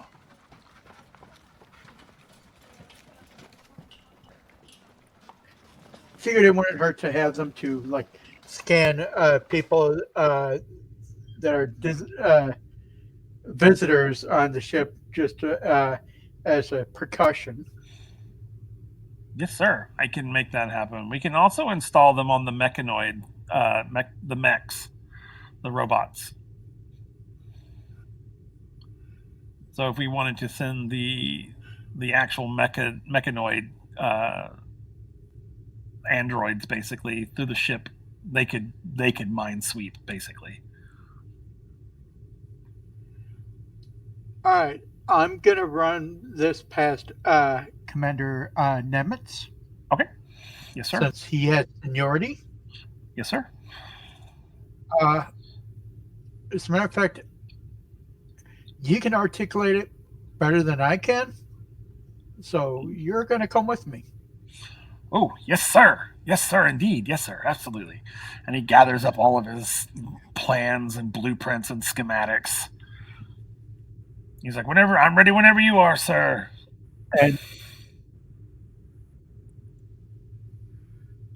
And I'm going to send up the request to come to Commander Nemitz. Okay. He'll call down and tell you that that your route to the bridge is clear. You can just head straight up. Okay. Cool. So you're going to head up with Adder? Then I'll head to the bridge All right, sweet. with Commander or Lieutenant Adder in tow. Okay. Yep. Excellent. Perfect. All right, let's go to the med bay real quick. And Captain Keddick. So, in one of your sort of cognizant, awareness moments, where you sort of wake up and you're there for a minute or two. Do you have anything that you want to say? Anything you want to do? The doctor and the nurse are there. So all your dreams that are happening. Probably waiting for the next time I scream bloody murder. I think when he has the time, he's looking over his notebook of all the notes he's taken from his dreams and things he's remembering and stuff, and trying to figure out essentially what it could mean, how to connect it, and more so, what are the right questions that he needs to be asking right now to get the answers he needs. I think that's the most of his waking stuff, is like trying to figure things out. And he asks, he turns to one of the doctors at one point and asks, just out of curiosity, do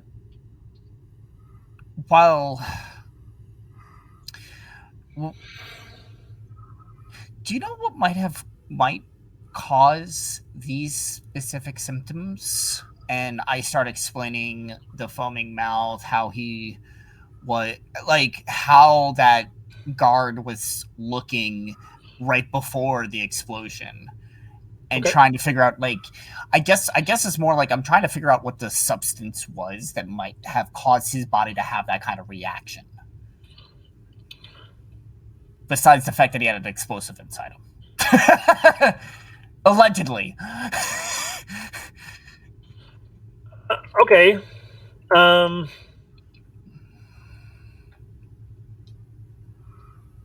the doctor and the nurse are very much like, okay. He's like, well, what we believe with what we can get from what was left of the guy,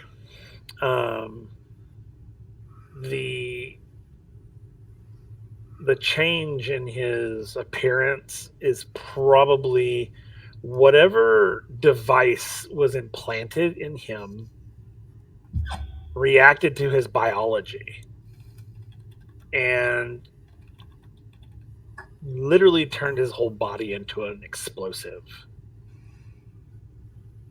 We found traces of some crystals that we're not familiar with, and he brings over this little vial. It's got these sort of reddish, orangish, with a little bit of blue mixed in with these little crystal shards. He shakes them. He's like, they're inert. They're not, like this. It's nothing. Mm-hmm, mm-hmm. But apparently, this is the crystalline form of whatever the substance was that was inside his stomach, basically. And they were using his stomach acids to dissolve whatever container this powder or liquid or whatever it was. We don't know. We don't know what form it took prior to this, because he's like, I don't recognize this at all.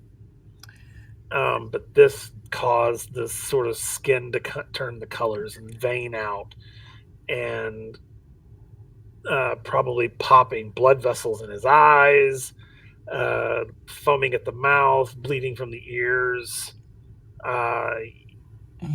From his fingertips. It would have been an ugly way to die. So what you're saying is that it wasn't like he swallowed an actual explosive device. This was a chemical explosion? Yes. His body was literally turned into an explosive. Interesting. Every drop of his blood was explosive. And no luck in trying to figure out what this substance is. We're still working on it. I'm assuming I'm not able to tell by just looking at it. I mean, if you have, I mean, you could. I mean, you could roll an investigation on it to see if you recognize it, or a cultural roll to see if it's anything culturally you recognize. I mean, I could give it a shot. Yeah, Why not? I mean, absolutely. Roll. I mean, yeah, go for it. You said cultural or like an investigation, like an Okay. intelligence. okay. I'll actually do culture because I have that at level 3. We'll give that a shot.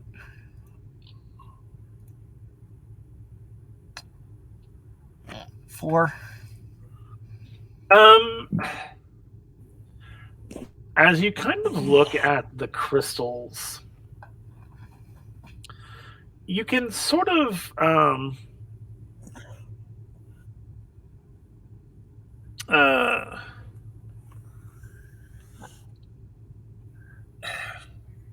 it's not that you don't recognize it. It's that you do, but you don't remember where. Huh. Now that's interesting. Ugh. This is gonna be one of those moments where he's trying to remember the name of the song and can't remember it. Right. Okay. Cool. Okay. We'll definitely keep at it. Trying to figure this out. That will help out a lot.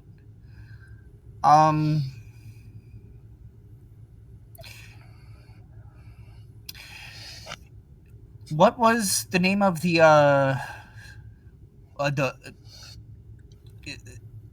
woman that was helping us out? Commandant Thalia? Yes. Is she available to chat? They can get a hold of her. Okay. I was just more so just curious if they remember either where they went to eat or who made their food right before they came to visit us. Okay. So do you want her to come to the ship? Yeah. Okay. So Dr. Wellesley will call up to Commander Nemitz and tell him what you wish. Nimitz, he gets a hold of Nimitz and he's like, "Yes, doctor, I don't have time unless the captain is in dire straits. I'm kind of busy." And he says, "Well, the captain wants to know if you can contact Commandant Thalia and have her come see him." And he's gonna go, "Doctor, you do realize we're in red protocols, right? That means ship's locked down. Now, we could send her a message, but I really don't feel comfortable allowing her back on the ship at this particular moment.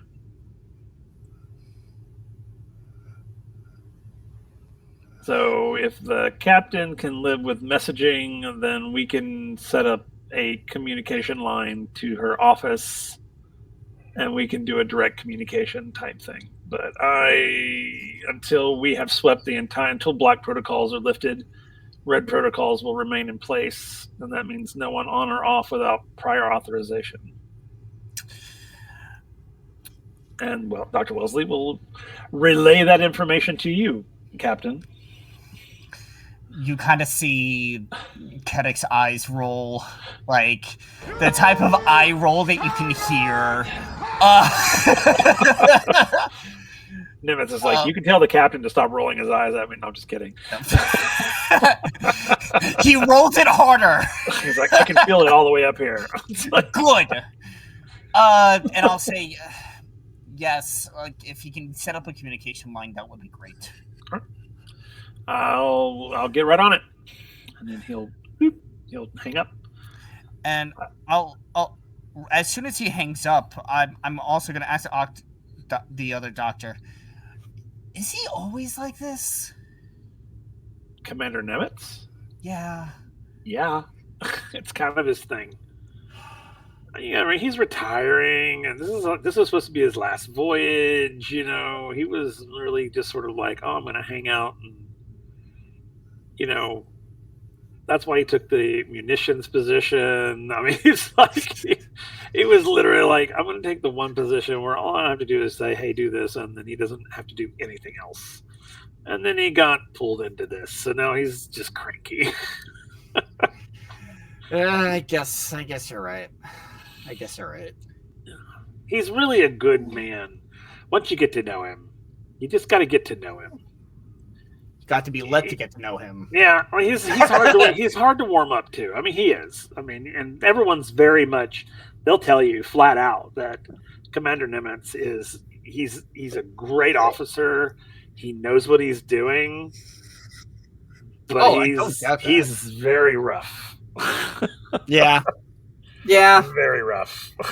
Yeah. Was just curious. I haven't interacted with him much, so Fair. Yeah. but thank you. And the doctor's like, well, I've been serving with him for about 5 years now, so and he's still prickly to me. Sorry, my phone went off. I don't know why. He doesn't really like doctors much. Not really Katrina sure wants why. to be. Katrina wants to be just like him when she grows up.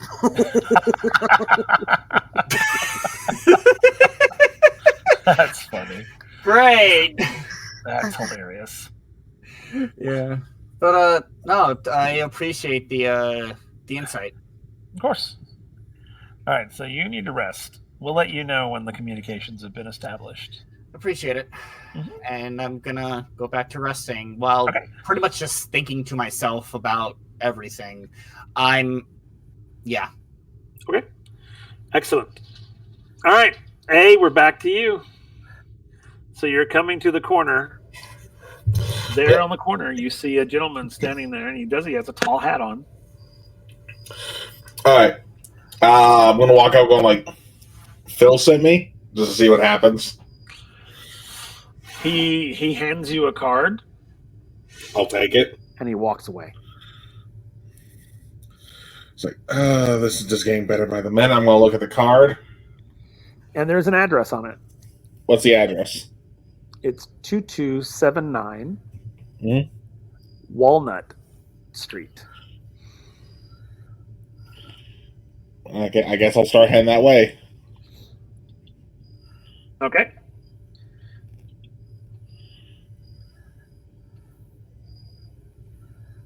So it's not too far away. Mm-hmm. So you go down and you find Walnut Street, and it's literally like 2 streets away. Okay. And then you get there, and stop that. And you just start counting down the numbers, counting up the numbers, Yeah. until you get to the address. What do I see when I get to the address? It is what looks like what we would consider a brownstone, sort of steps going up to a landing, and it's a sort of 3-story building. It's a building all in its own. It's got alleyways on either side. Looks like one door in, one door out, at least in the front. And it looks fairly nice. Like maybe someone with some money lives here. Okay. Because I don't know what's in this package, I'm not just going to directly hand it. So I'm going to go ahead and put on the porch. Mm-hmm. I'm going to ring the doorbell and then run like hell.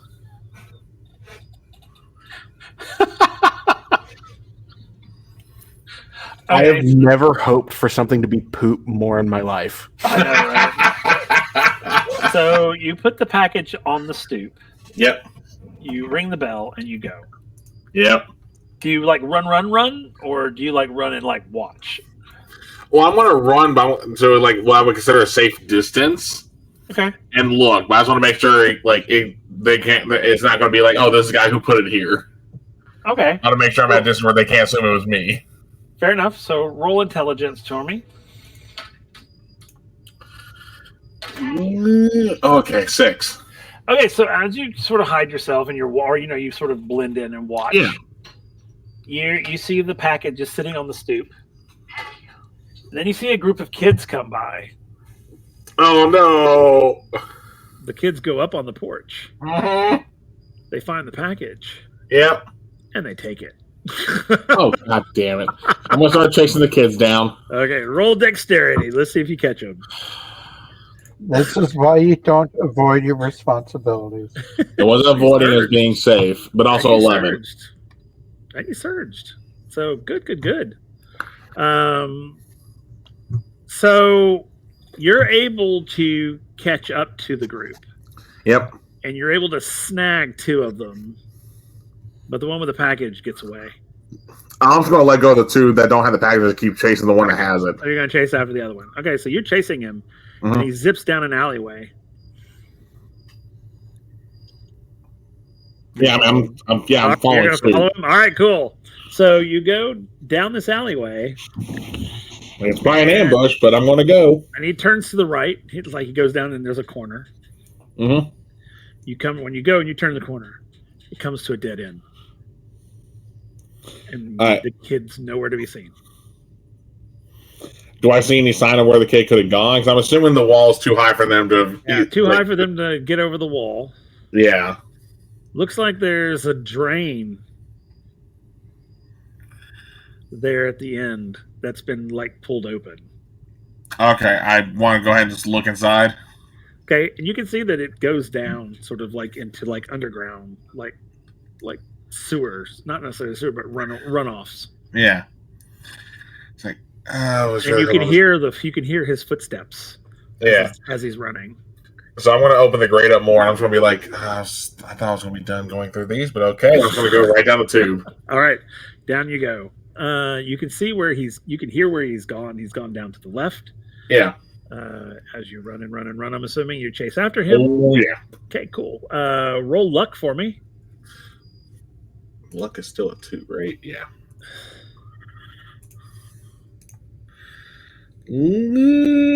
Okay, 4. 4 is good. Yeah, thank goodness. You're able to dodge the booby traps. Oh, shit. As you're running, and you're able to, whoa, that one almost got me. And you keep going. You run for a little bit. And then it opens up into what looks like a cistern. Okay. Large room.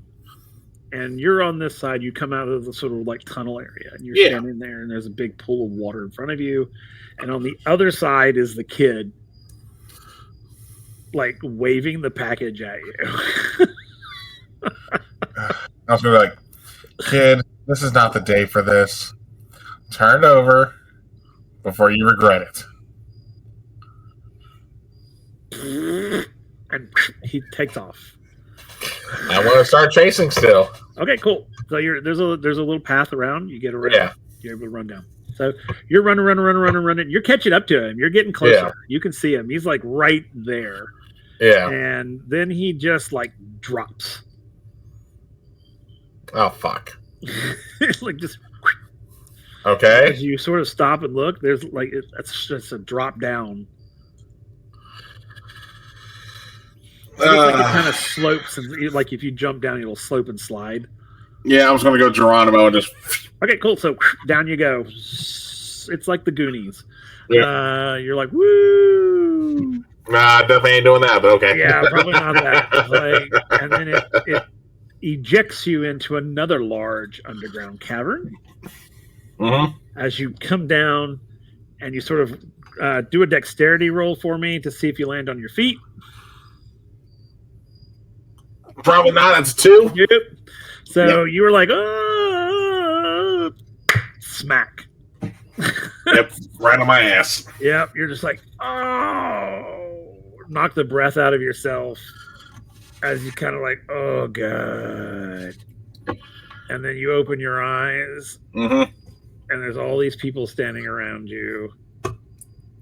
And there's one person, just this tall man, standing right over you in front. Mhm. And he goes, I've been expecting you. And that's where we're ending tonight. God fucking damn it, Will. God!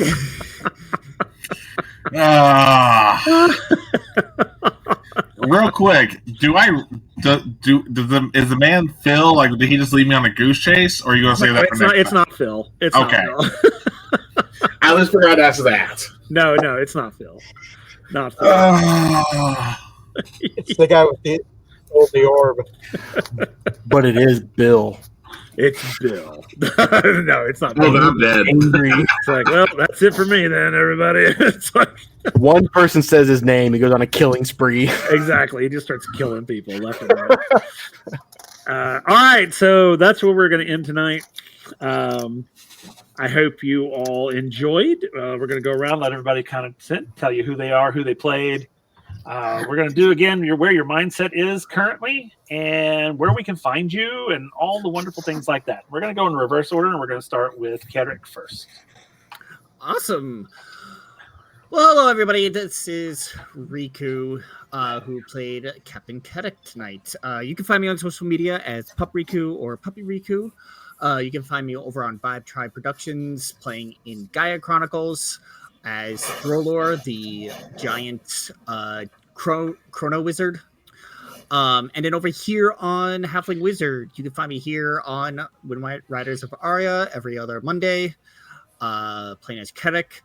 You can find me soon playing in Queers every other Saturday starting on October 5th. That's going to be a grand old time. And then finally, my big one, I would say, which is I'll be DMing Reign of Vecna. That will be coming up every other Thursday starting on October 3rd. That will be alongside Kel, Slayer, and Goose, who are here, as well as a couple other familiar faces. And that's also a good plug to join our Patreon, because we're actually recording our Session 0 this week. And if you're a Patreon member, you get to watch it. So check out our Patreon and get that little inside look into every one of these characters. As for Kedrick's mindset, he's in investigation mode. He is in, like, there's only so much I can do from where I am. And he is now very curious about this object or pill or whatever. And he is trying to find every way he can in his power to track it down. And he's just like, what the hell did they eat? Who fed it to them? How did this person get this inside their stomach? And hopefully that can continue leads. And that is where his mindset is, trying to see what investigation he can get as much as possible. Okay. All right. Let's go to Soot. Hey guys, I'm Goose. I've been playing Soot. You can catch me in the Halfling Wizard Discord, the Surge Discord. Hi, baby.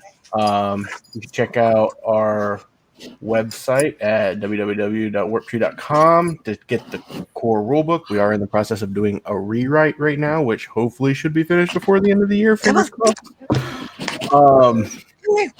You can find me here playing with these guys every other Monday for WindRiders, and then soon on Thursday, like Riku said, in Vecna.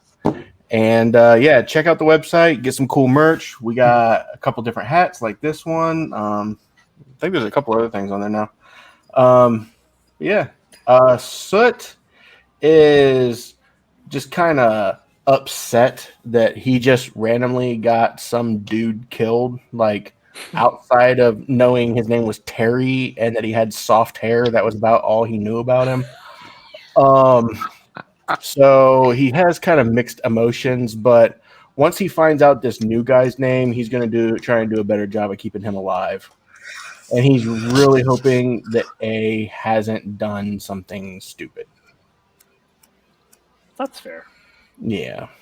I guess we, Technically, he already did. we can honestly say he hasn't done anything too stupid.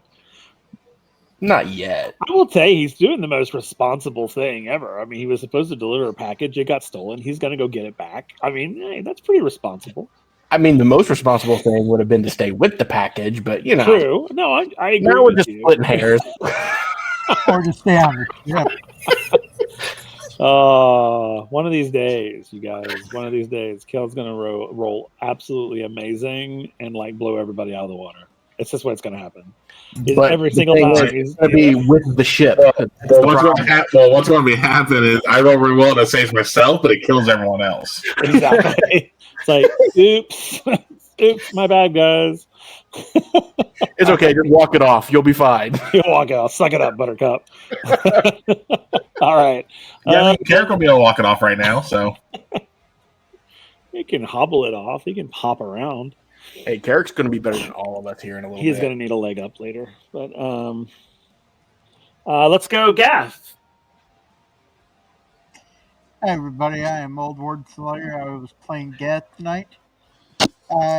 You will be able to find me starting October 3rd here on the Halfling Wizard production in the Reign of Vecna, as it's already been stated. And Gath's state of mind right now is, I hope that we can get some common ground on these additional security protocols that may make Nevitz's job easier so he doesn't have to work as much. Because that's what he's trying to do. He'll enjoy that. He'll enjoy that. My job.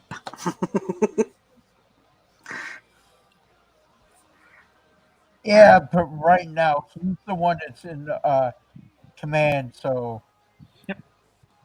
I'm playing nice. That's fair. That's fair. I mean, he respects command structure. He does. He just likes to make sure that And that's what I'm trying to do. people know that he Because after outranks all- most people on the ship. I mean, I could be an asshole about it and go straight to Gustav. You could absolutely. You absolutely could. But I'm getting all And fun Gustav would step in But and that would probably be Don't tell me. We're about to cause go some make you chaos. Got brought to the bottom. All right, Katarina. Bring it on. Hey, I'm Lisa, D&D Winterwolf on TikTok and Discord. I play Katarina, the temporary not security officer, which she's okay with, but is kind of disappointed in herself that she is okay with that. You can find me every Monday night here on Halfling Wizards channel in either WindRiders of Aria or Origins and our Leia story, alternating Mondays, every Wednesday night, every other Wednesday, including this coming Wednesday on the Liminal Blink here on the Halfling Wizards channel, and then every other Friday, except for this Friday, for Celtic Wyvern King Stargate campaign. We'll be back with that on the 11th. I think Katrina's on a path of redemption right now. You know, Captain Archibald died on her watch. So she's definitely feeling that responsibility. And To be fair, there was nothing she could do to prevent his death. That's true. yeah, but she's still feeling it was on her watch. They brought a bomb on this ship on her watch. So she's going to be dealing with that. That makes sense. I mean, I get it.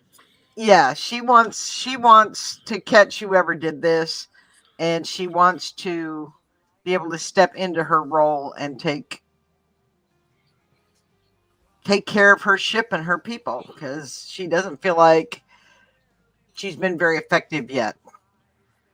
So, yeah. But she's determined that she'll eventually get to beat his ass. But she's determined that she can do this. Okay. And she's trying not to admit how much it hurts to move. That is fair. Okay. Of course, last but not least, A. Hey guys, again, I am Kel, also known as the Celtic Wyvern King, playing A, the Jinn chief engineer, at least one of the chief engineers / troublemakers. We'll see how the rest of that troublemaking goes next time.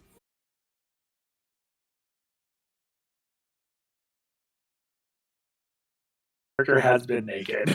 At this point, we might as well make it canon that Seriously. Kieran is the Orlea reason for Bart. Oh, why did we just go offline on Twitch? Oh, I don't know. We're back. Okay, cool. Okay. Yeah, just I just saw that, so I just want to make sure. I think Twitch just glitched because I had an issue Okay. on my end too. So Okay, cool. I just saw that. I want to make sure we were good. But yeah, I'm pretty sure Kieran is the Orlean reason bards have a habit of the whole, being bards. You can find me every other Wednesday on my own channel, which normally would have been this Wednesday, but with one of my players being out of town, we will be skipping this session for a God's Challenge, a Theros 5e campaign. Here soon on the opposite Wednesdays, I will be starting a Surge campaign, so if you enjoy this system, definitely make sure you watch there as well.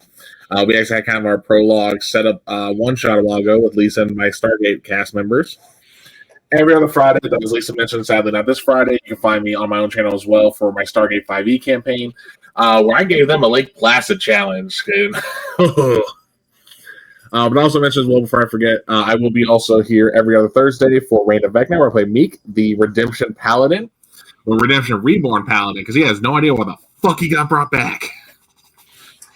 As for A, I think A, I'm actually going to go back and record his reaction a little bit, but he probably sat up, and as soon as he saw he was surrounded, he just kind of flopped back down, is this laid out prone now, and in his head he's going oh, I'm going to need a fucking raise after this. Oh, that's probably where A's headspace is. Okay. So cool. And then if you'll check that chat, you'll see that it is official that Kieran is the reason now why bards in Orlea are oversexed and always naked. It's because of him. He has officially started a trend. I love doing it. You got to call it the Kieran effect. It is the Kieran effect. Yep. That all bards are oversexed and naked all the time. All right. So good. I am Will, or Halfling Wizard, the chaos facilitator for this awesome group of nerds and creators. I love them all. I'm so glad they're here. And as was said, you can find us here, WindRiders, every other Monday. And on the alternate Mondays, you have Origins. Coming Wednesdays, starting Wednesdays, starting I think next week. Liminal Blink will be shifting over to the Wednesday slot, and then I October. thought we were starting. Or maybe you guys are starting. Well, no, y'all have to be starting this week. Yeah, I believe we are. Yeah, y'all are on Wednesday this week. Yep. Yeah, because I believe Vecna's on Thursday. Yeah, y'all have switched y'all have officially switched. Yes. Yeah. So starting October 3rd, Vecna, the reign of Vecna begins. Vecna's reign begins, and that's going to be a really cool, fun campaign. I've seen a lot of the prep for that, and I'm super excited to have it. Also, let's see, every other Saturday, starting October 5th, we will have the official Queers campaign, which runs on the City of Mist system. Super excited to have that. I think, Chris, you're in that. Yeah, I think you're the only one that's in that in this group. But that's going to be we're super excited to have that one. we're working with the alchemy people on it, and we're super excited. We cannot wait for that to begin as well. So a lot of exciting things coming. We also have a one-shot being developed right now, and more information on that. If you join our Discord, you have the opportunity to join our one-shots that are always streamed here at Halfling Wizard Productions. Also, we're raising money for the rest of September for water.org that helps bring water to areas that don't have it or have bad water, that sort of thing. They help that. It's a really great cause. If you feel like donating, please do. It's not mandatory, obviously, but you should. Check out our merch store. Our merch is really cool. I posted some pictures in our Discord about merch in the wild. One of my students actually bought one of the Murder Hobos 24 t-shirts from Liminal Blink and was wearing it at rehearsals tonight. It was super fun. So yeah, check it out. We have some really fun show-specific merch and then some channel-specific merch and then some that is kind of all over the place merch, like Dragon Daddy Says Hey, and things like that. But yeah, so make sure you hang around as we're going to rate another awesome creator. That Giveaway. And oh yes, giveaway. Thank you for telling me about our giveaway. We're in the works of having a giveaway. We reached 200 followers, and we said when we got to 200 we would do a giveaway, and so be looking for that. I'm hoping to have those details by next Monday to sort of put that out across all games. Because we will be pushing that on all of our games. We'll be kind of saying, "Hey, we're doing a giveaway. This is how you enter," and that way we can kind of tell everybody what we're getting. We haven't decided what we're going to give away yet because we have a lot of great ideas and we just haven't settled on one. So we'll get that done here pretty soon, and then we'll get that out and let you know how you can enter to win whatever cool crap we're going to have, because we have some pretty cool stuff. I think the last giveaway we gave away these really cool LED dice. We gave away 2 sets, one during Origins, one during WindRiders. So yeah, come back and check up on that, see when that's happened. Like I said, I would like to by next Monday have it set up and ready to go. Then we'll run it for a couple of months, and then we'll do a drawing like we did last time. Cool. All right. Am I forgetting anything else? I don't think I am. NPC contest. Oh yeah, the NPC contest. It officially ends this month. At the end of September, we're holding an NPC contest. You can join our Discord and you can come up with a cool NPC that, or at least you may think it's cool and we may think it's cool, and we'll put it in the kind of groupings of the folks who have already submitted. And we're going to pick one probably in October, and then we're going to get it all worked up and have it become a reoccurring character in WindRiders. So come on over and join our Discord and enter that. We also have the Wizzies, which is our awards, our sort of streaming awards. So if you watch any of our streams and you join our Discord, you can enter nominations for people in our games. Either players, creators, artists. It's all on there. You just put the name and everything, and you submit that for nominations. And at the end of as when we get to December, we will pull all of those names out, put them in a voting form, and everyone in the Discord channel will get to vote on their favorites. And then I'm having actual awards made, these little medallions made for the winners. That'll have what they won, for what category they won. They'll have their name on it, and if it's show, this, that, and the other. It's super fun, super excited. So yeah, join us for that.